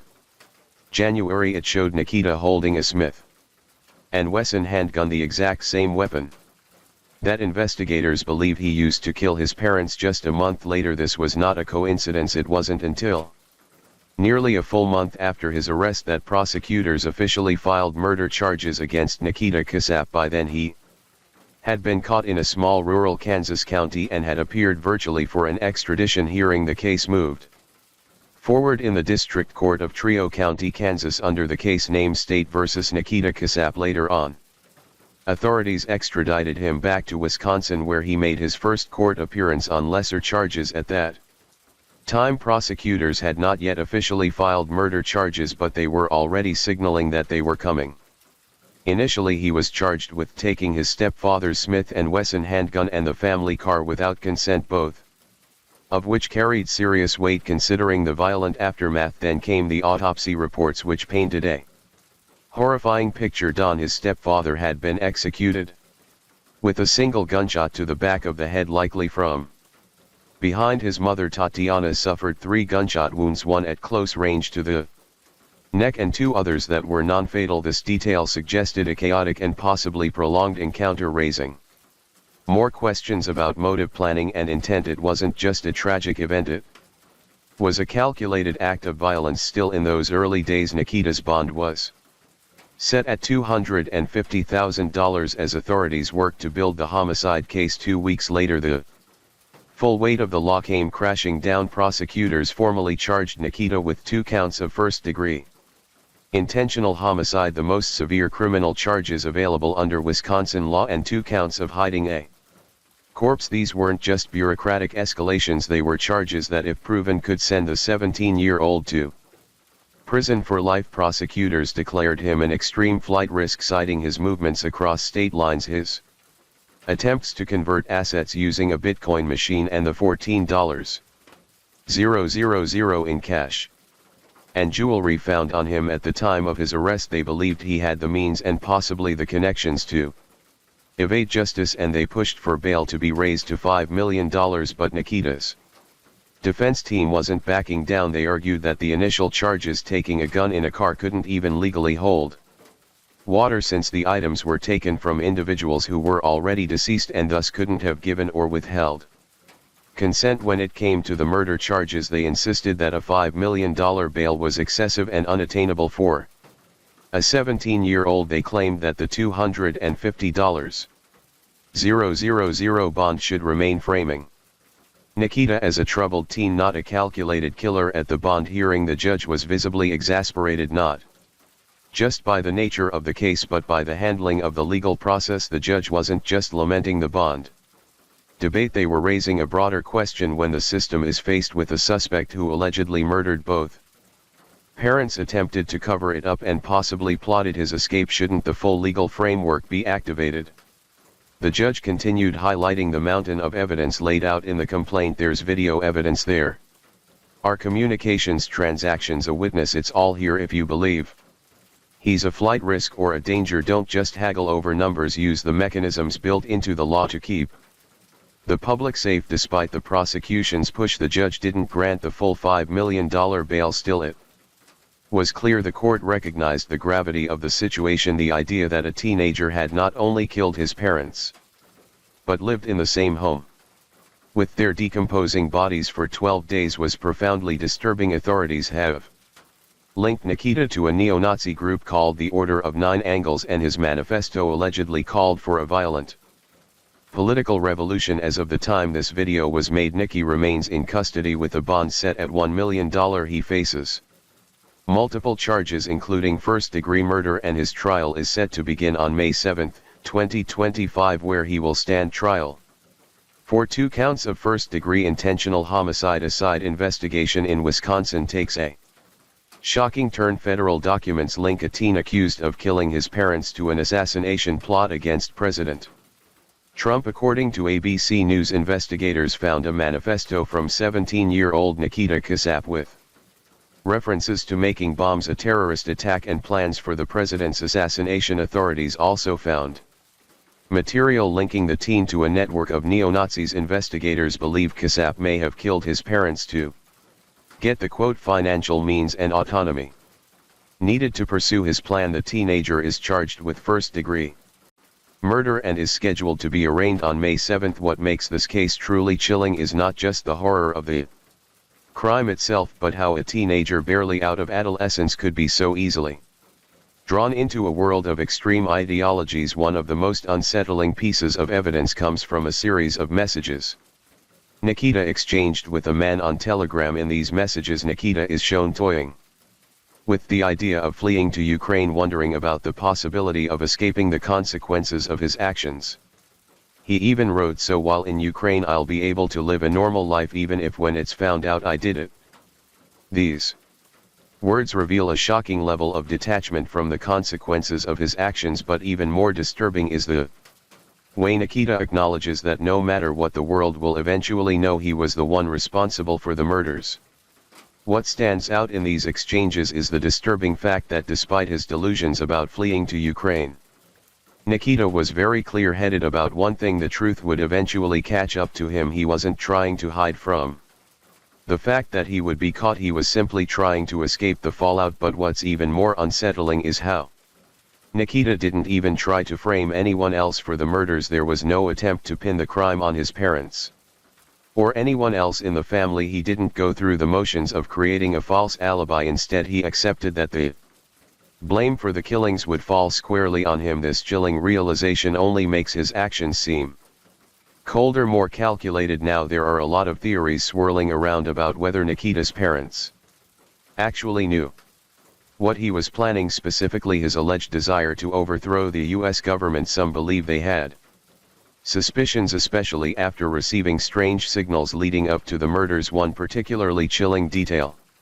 comes from Donald Meyer's mother, Judith, who reportedly shared that her son had sent her some unsettling cryptic messages shortly before he went radio silent. These weren't your usual check-in texts. They hinted that something was wrong, but Judith didn't know just how serious it was at the time. So what if his parents did know something? What if they started to piece things together, noticed a shift in Nikita's behavior, sensed his growing obsession with radical ideologies, or even confronted him about his extremist beliefs? According to some theories, this might be exactly why Nikita targeted his parents first, to eliminate the only people who could stand in the way of whatever twisted plan he thought he was about to execute. Think about it, his parents knew where the money was hidden.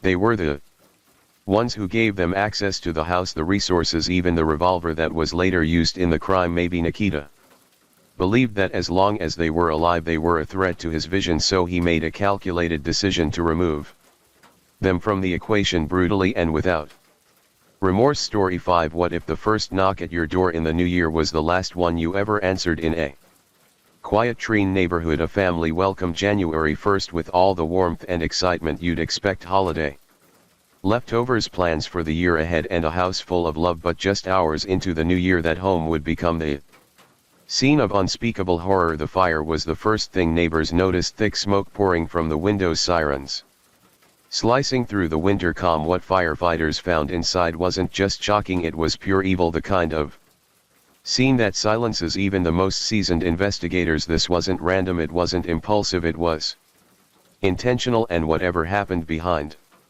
that front door didn't end quickly. So what could drive someone to annihilate an entire family, children included, in cold blood? And what darkness walked through that door on New Year's Day? The first hours of 2006 were slipping by quietly in Richmond, Virginia. Neighborhoods like Woodland Heights still carried the hushed stillness of the holidays, the kind of silence that wraps around homes where families sleep in, still basking in the glow of the previous night's celebrations. But as the afternoon crept in, smoke began billowing from one of the houses on West 31st Street, and with it came the unraveling of a horror that would leave an entire city shaken. Fire crews rushed to the scene expecting a routine call, a kitchen fire, maybe a tree gone up in flames. Instead, what they stepped into was something far more sinister, far more cruel. The source of the fire was deliberate, but the fire wasn't the true tragedy. In the basement of the burning home, beneath the weight of smoke and soot, lay 4 bodies. Their limbs were tightly bound with electrical cords and tape, the adhesive still clinging to blistered skin. All had been bludgeoned, struck with devastating force by what would later be confirmed as a claw hammer, and every one of their throats had been slashed in what could only be described as an execution. It was a scene of staggering violence, haunting and prolonged. A family hadn't simply been killed, they had been hunted inside their own home, restrained, tortured and slaughtered. The bodies were positioned closed together in the basement, suggesting they may have been held captive for some time before the final blows were delivered. The perpetrators had not only inflicted terror, they had stayed long enough to watch it unfold. Then, as a final act of desecration, they lit the house on fire, not in panic but with the cold, organized intent to cover every trace of what had happened inside. The victims, Catherine, Brian, Stella and Ruby Harvey, were known in Richmond not as celebrities but as neighbors, parents, artists and business owners. The mother, Catherine, a woman of vibrant energy and creativity, had co-founded a popular toy store that was not just a shop, it was a cornerstone of the community, a place where childhood was celebrated. Her husband Brian, once a rising figure in the college rock scene, had built a quieter life in recent years, trading the noise of the stage for the gentle rhythm of fatherhood. He was soft-spoken, thoughtful and beloved by friends for his introspective spirit and musical soul. Their daughters were just beginning to carve out their place in the world. The older one, named Stella and just 9 years old, had the precocious wisdom and curiosity of a child who reads far beyond her age. The youngest, Ruby, for in full of joy, had a smile that neighbors said could turn any day around. To see their lives end this way was to feel something fundamental tear loose inside anyone who knew them or even just knew of them. The house, once filled with music, toys and laughter, had been transformed into a garb of silence and ash. As news of the murders spread, grief gave way to confusion, and confusion turned swiftly into fear. There were no signs of forced entry, no known threats, no enemies. There was nothing to explain why such unimaginable cruelty had descended on this one household, but deep down investigators could feel it. This wasn't a random act of violence, it was a performance. It was controlled. This investigation was only the beginning of the horrors unfolding. They didn't come in with screams or chaos, they came with tape, with silence, with deliberate steps that signaled this was more than just a robbery. It was a performance of control. Gray moved first, dragging Catherine, Brian and little Ruby into the basement and binding them tightly with packing tape. There was no rush in his movements, no sign that he was worried about time. Meanwhile, Dandridge roamed the upstairs like a scavenger, digging through the home's warmth and comfort for items to steal, casually turning a house into a hunting ground. And then the front door opened. Stella had returned from a sleepover, unaware that the walls of her home had already become a prison.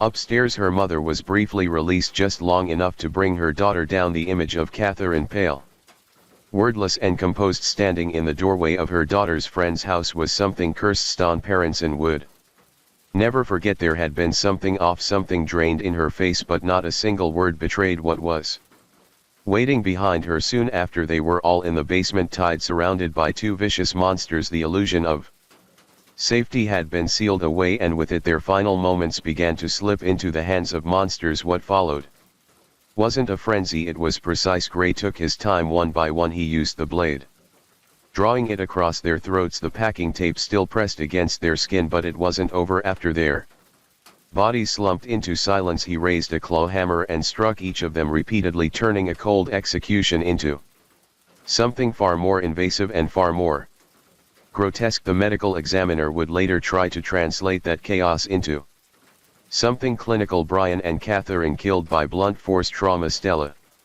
smoke and crushing blows. Ruby, 4 years old, pierced in the back by a knife, one wound so deep it reached her lung. But numbers and causes don't begin to explain what happened in that basement. Even in the end, they didn't stop there. As if to add one final flourish, Gray and Dandridge knocked over a small art easel. A simple thing, maybe something one of the girls used for painting, doused it with wine and set it ablaze. It was petty.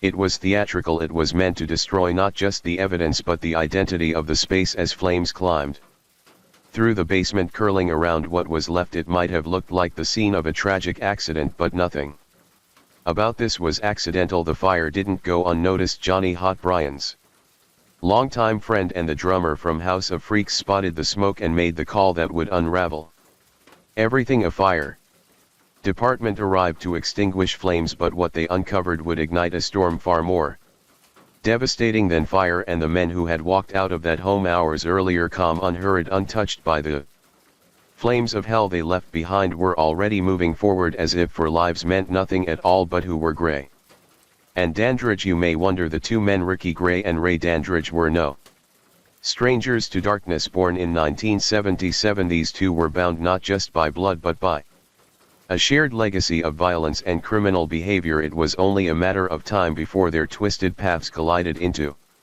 unspeakable horrors. Ricky Gray had a history, one that was written in criminal records, and failed relationships. He had been in and out of prison for years, known for his explosive temper and a knack for making life hell for anyone who crossed paths with him. He was no stranger to the life of a violent ex-con, and when he met Trev Odell, his third wife, things quickly escalated. Their relationship was anything but peaceful, full of shouting matches and physical confrontations that the neighbors often overheard. By November 2005, Trevor had enough, but then she was found dead, her body brutally beaten and dumped in a shallow grave in Washington, Pennsylvania. But here's the kicker: the authorities initially wrote her death off as a drug overdose. Ricky's forearm had claw marks on it that day, signs of a struggle, maybe even signs of a fight for her life, but the police didn't connect the dots. They didn't see the killer standing right under their noses. Enter Ray Dandridge, Ricky's nephew, just out of prison after serving more than a decade for armed robbery, moved in with Ricky and Trevor after his release in October 2005. By the time Trevor's body was found, Ray had already begun to show his true colors. The violence was in his blood too. So what did the two of them do after Trevor's body was buried? When no one was paying attention, they moved on. By Christmas, Ricky and Ray had packed up and headed to Arlington, Virginia, hoping to lay low. But the violence didn't stop. In fact, it only got worse. On New Year's Eve, just a few days after settling in Virginia, they decided to attack Ryan Carey. Ryan was beaten and stabbed, left to die in front of his own home. He later woke up in a hospital, his body broken, his right arm permanently useless, and as he recovered he would tell the police exactly who did it: Ricky Gray and Ray Dandridge. But that wasn't even the worst of it. No, the real nightmare began on January 1st, 2006. That was when they came for the Harvey family in Richmond. Catherine, Brian, Stella and Ruby Harvey were just living their lives, or at least they were, until two strangers forced their way into their home. Gray would later admit that they were desperate for money. That was the whole reason behind the plan. They hadn't even picked the Harvey home specifically, they just noticed the front door was open and took their chance. Once inside, they held the family hostage. When the family's friends arrived for a scheduled play date, Gray and Dandridge forced Catherine to act like everything was fine. They told her if she slipped up, her family would die. She stayed calm and played along, trying to protect her husband and kids. When the friends left, all hell broke loose. But Gray and Dandridge weren't done. After the Harvey family was left for dead, they burned the house down, trying to destroy the evidence, trying to hide what they'd done. It didn't work. A few days later, they turned on their accomplice, Ashley Baskerville. She, along with her parents, became the next victims of this brutal killing spree. By now, the authorities were piecing together the trail of violence left behind, and it didn't take long before they arrested the two men. It all started to unravel with an ordinary robbery in Chesterfield County, Virginia on January 3, 2006, or at least it appeared to be. A couple living on Hollywood Drive became the latest victims of a well-rehearsed, cold-blooded crime. The trio of criminals, two men and a woman, knocked on the couple's door claiming to be lost and asking for directions. It seemed harmless enough at first, but it was anything but. The moment the door opened, the robbers pushed their way in, taking the couple by surprise. They ransacked the house, swiping a computer, a television and $800 in cash. But when the husband attempted to stall the robbers by pointing out his wife's disability and his need to care for her, the criminals hesitated. It was enough to make them reconsider tying the couple up, but the damage was already done. They had been targeted, their home invaded, and the robbers made off with their stolen goods. It wasn't long after this crime that the pieces of the puzzle began to fit together. On January 6, 2006, the phone rang at the Chesterfield police station. A concerned resident was worried about her daughter's friend, 21-year-old Ashley Baskerville, and her strange ties to two men, Ricky Gray and Ray Dandridge, both of whom had stayed at Ashley's home as house guests and were now suspected of being involved in the Harvey family murders. The tip led investigators straight to Ashley's doorstep, and soon police were swarming the house on East Broad Road, where she lived with her mother, Mary Baskerville Tucker, and her stepfather, Percy L. Tucker. Inside the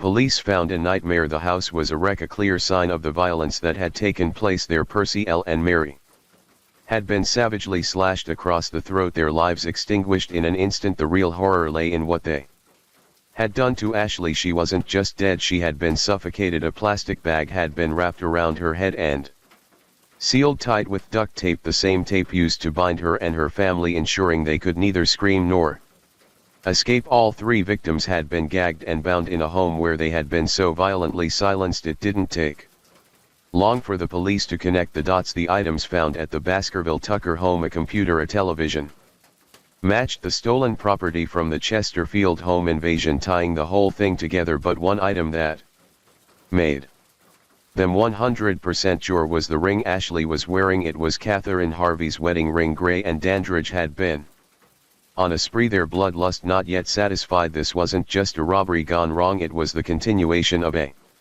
spree that had already left a trail of destruction in its wake, and it was only just beginning. Gray and Dander's rampage had escalated from one target to another, their violence becoming increasingly brutal and heartless as they turned their attention to Ashley and her family. They set off a chain of events that would lead to their eventual capture and the revelation of the full extent of their depravity. On the morning of January 7, 2006, Ricky Gray and Ray Dandridge were finally caught. The police found them in Philadelphia, staying at Dandridge's father's home. Just an hour after their arrest, Dandridge couldn't hold it in anymore. He confessed to murders of Mary and Percy L. Tucker as well as Ashley Baskerville, but that was just the beginning. 12 hours later, Gray, who had been quietly simmering in his cell, asked to speak with a detective. What followed was chilling. Gray handed over a detailed 3-page confession. He didn't hold back in his confession. He described how he'd killed the Harvey family using a kitchen knife and a claw hammer to brutally end their lives. He didn't try to justify his actions, instead saying, "I don't believe sorry is strong enough." None of this was necessary, but even as he confessed to the Harvey murders, he didn't stop. He went on to admit that he had beaten his wife Trevor to death while Dandridge held her down, and that he had been part of the Tucker Baskerville murders. Gray even confessed to the brutal attack on Ryan Carey. The floodgates had opened and everything came pouring out as the investigation progressed. The police pieced together more and more of the story. By January 8, 2006, they had confirmed Ashley Baskerville's involvement. She wasn't just a victim caught in the wrong place at the wrong time. She had actively participated in the robbery and murders. Evidence, including testimony from witnesses and items found during the investigation, made it clear that she had played a role. Ashley had been the lookout while Gray and Dandridge entered the Harvey home to rob them, and later became a used toy that those monsters randomly threw away one day. In their confessions, Gray and Dandridge claimed Ashley had pretended to be a victim. She had allowed herself to be tied up as part of the plan to rob her parents, but when things went south, Gray decided he was done with her. He didn't need her anymore, so he killed her too, and then stole her parents' car to make their getaway. The whole thing was a twisted series of lies, manipulation, and brutal violence. What started as a robbery spiraled into something much darker, and the confessions from Gray and Dandridge revealed just how deeply they were involved in the deaths of so many people. The aftermath of their arrests would send shockwaves through the community, leaving behind a trail of broken lives and unanswered questions. The court proceedings for Ricky Gray and Ray Dandridge were as intense and chilling as the crimes they committed.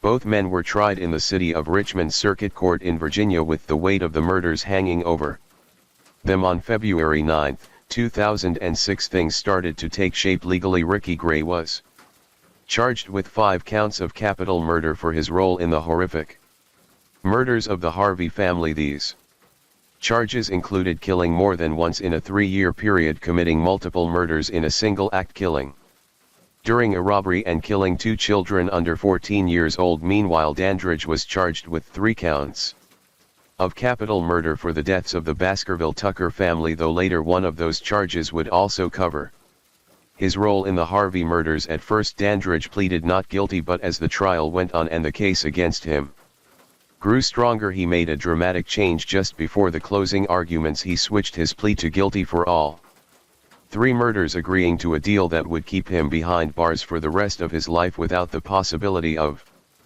Parole. This was his way of avoiding the death penalty, but his guilt was clear. Gray on the other hand stuck with his not guilty plea. His defense team tried to argue that he had suffered physical and sexual abuse as a child and that he was under the influence of PCP at the time of the murders, hoping for some leniency, but the jury wasn't swayed.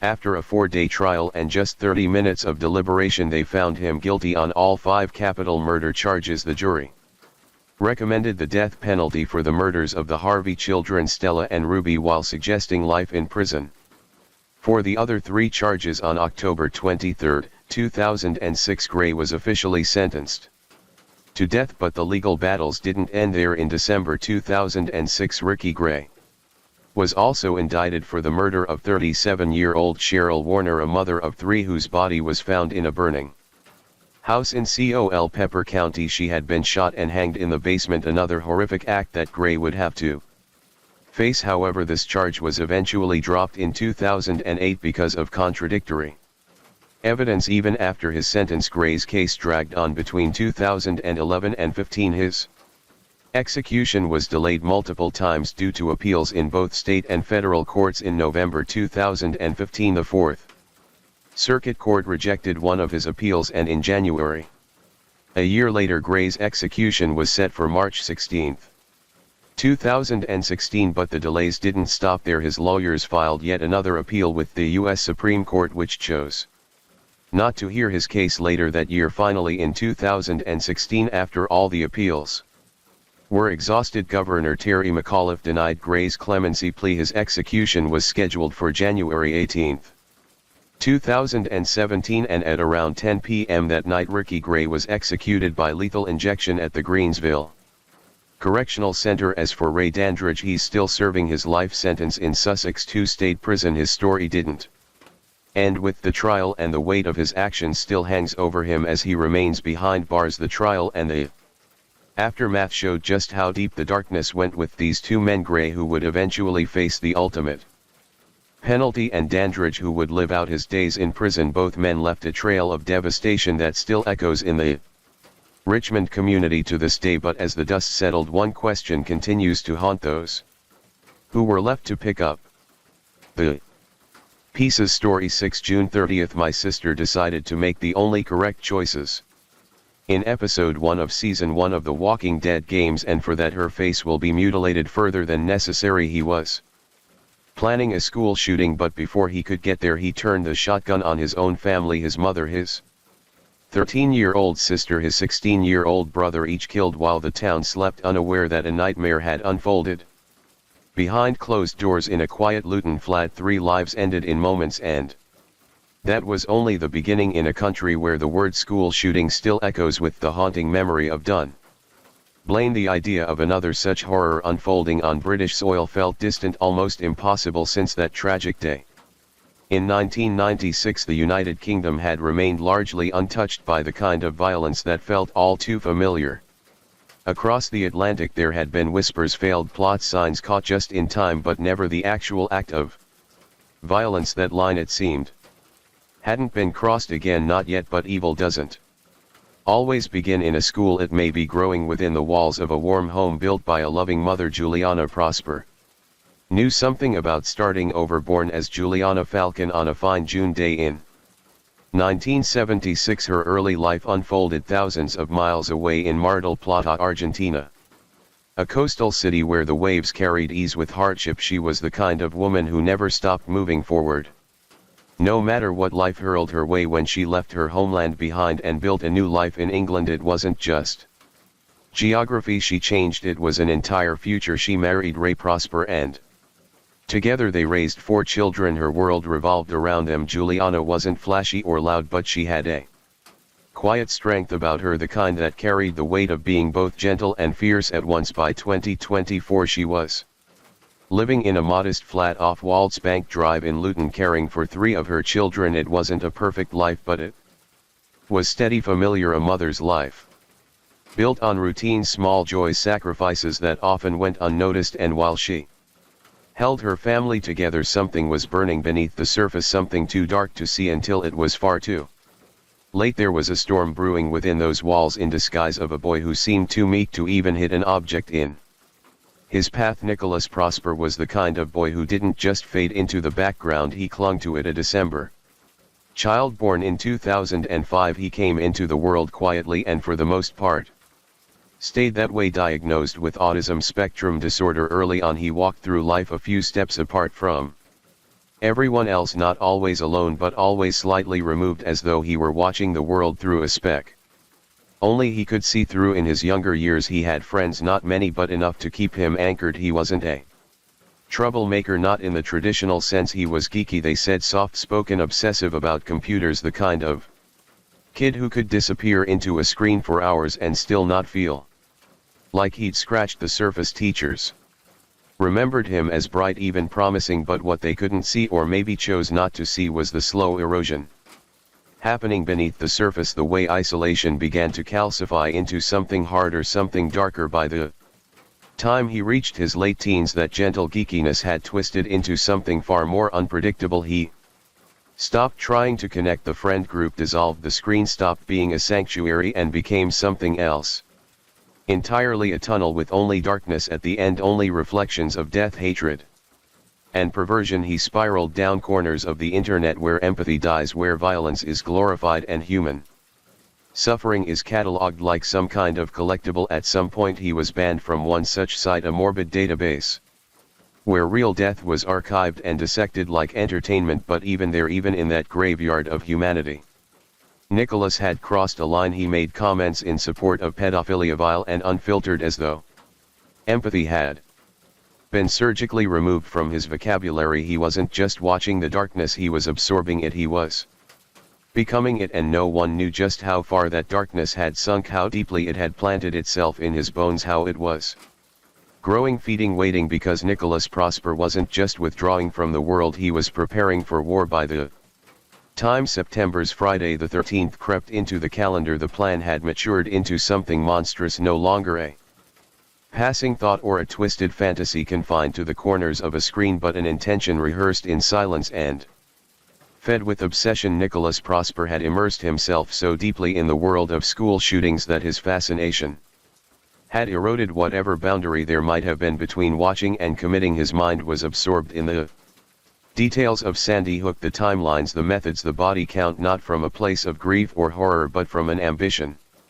to create something even more devastating, a spectacle of violence that would end with him turning the weapon on himself, leaving behind a trail of bodies and questions that would never quite be answered. His choice of targets spoke volumes about his mindset. He didn't pick his old primary school because he had suffered there or because of some open wound from childhood. He picked it because he knew its insides, the security system, the classroom layout, the way the corridors turned, like someone choosing the most familiar battlefield for the most calculated slaughter. There was no emotional trigger, no personal vendetta, only cold strategic advantage. When he tried to acquire a firearm in August, the attempt failed, but rather than derail his plan, the setback only seemed to strengthen his focus. He had already been preparing for over a year, building the idea piece by piece in his mind, layering it with research, false starts and obsessive planning. A delay didn't shake him, it gave him more time to refine the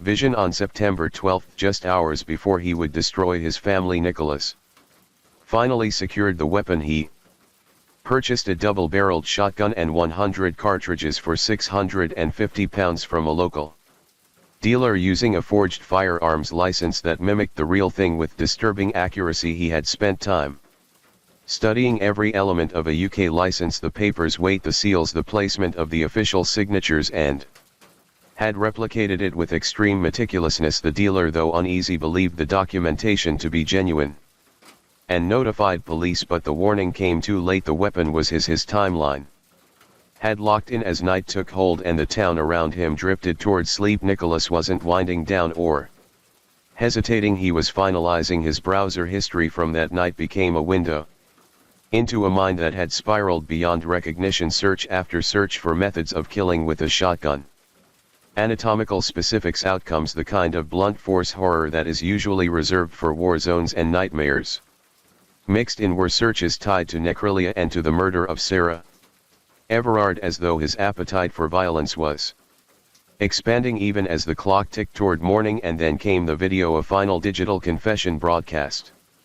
From his bedroom into the world, he described himself as a follower of Clementine, a fictional character from the Walking Dead video game series, latching onto her image not for her humanity but for some twisted symbolic allegiance that only made sense in his fractured reality. He spoke poison about his sister Giselle, referencing a choice she had made in the game months earlier, a moment so trivial that it might have been laughable had it not been spoken with such vile certainty. He said her face would be mutilated further than necessary, delivering the line with a coldness that felt rehearsed, devoid of any trace of human feeling, though prosecutors would later argue that this reference was irrelevant to the murders. It felt like a sign that nothing, not even a game played with family, was safe from the rot that had taken hold of his mind as the hours passed and darkness deepened. Nicholas Prosper stood on the edge of his own carefully constructed horror, armed, ready, and emotionally removed from everything that had once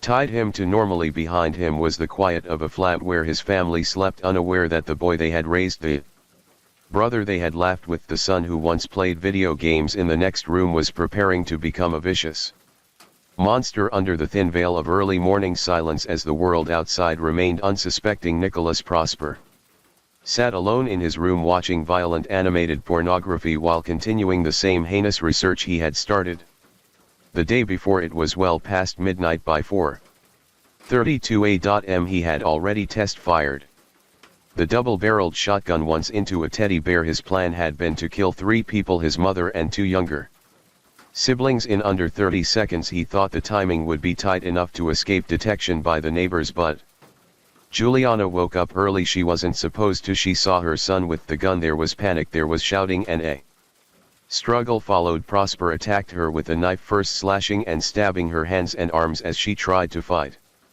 him off. He then shot her in the head, close range, killing her. Her body would later be found sprawled in the hallway.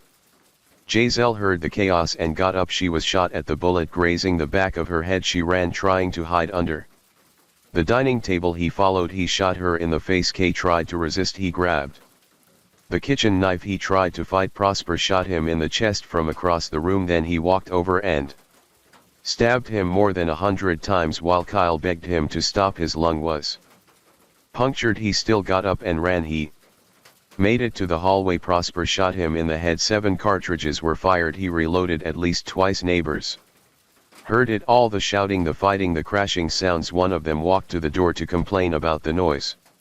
She heard ruffling, a boy groaning, and then a shot. She turned around and ran. The first emergency call came in at 5:29 a.m. CCTV footage till 4.47 caught Prosper's eerily calm walk out of the flat at 5:33 a.m. Almost 20 minutes later, the police had reached the scene. They entered the flat at around 6. They found Juliana, Giselle, and Kyle blood streaks across walls, bloody handprints, bloodied knives scattered, a copy of How to Kill Your Family placed on Juliana's body.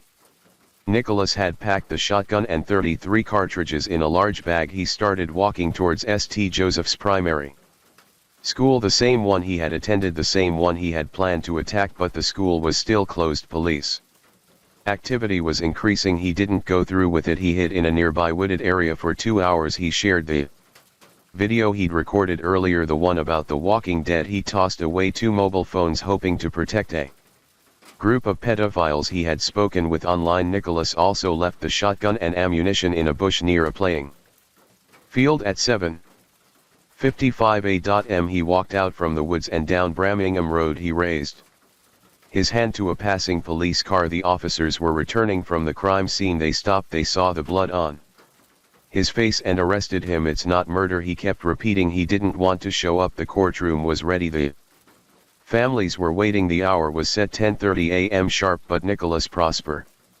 triple murderer, self-styled executioner, failed school shooter, was refusing to step back into the dock, not out of fear, not out of remorse, because he simply didn't want to. At 8:45 a.m. word reached the judge. The convict was refusing to appear, and Mrs. Justice Jim Grubb wasn't having it. There would be no sentencing in absentia. He was to be dragged in if necessary, not for his sake, for the sake Of the mother, the sister, the brother, the people whose blood he spilled for those who had come to see the face of the boy, who had torn their lives open. You do not want to be here, she said from the bench, but it is not your choice. She had him brought in and he sat there in silence, staring straight ahead. Possession of a firearm with intent to endanger life and possession of a blade. Article: after arrest you displayed no signs of agitation or mental distress. You were inappropriately cheerful and engaged the officers in conversation. You asked if the local schools were locked down. You made no comment in interview but later gave a mental health nurse who was assessing you in custody some further details, including that you had planned for a year to kill 34 people, ending in your own suicide. 30 of them were to be school children aged 4 or 5. Prosper had always rejected what the world had tried to give him: help, assessments, understanding, structure. His parents and teachers knew something wasn't right. They saw him withdraw. They watched him lose interest in the living and wrap himself in shadows. They had begged for an evaluation, reached out to child mental health services, tried to get him diagnosed for autism spectrum disorder. He refused it all, shut every door, sidelined every attempt. A psychiatrist would finally look into him, but not until after the murders. In the cold clinical light of custody, a diagnosis came: mild ASD traits. A report detailed the hollow space where empathy should have been. It was not just a lack, it was an extreme lack, the kind that echoed through every corner of this case. He wasn't unreachable, but he was uninterested. There were no friendships,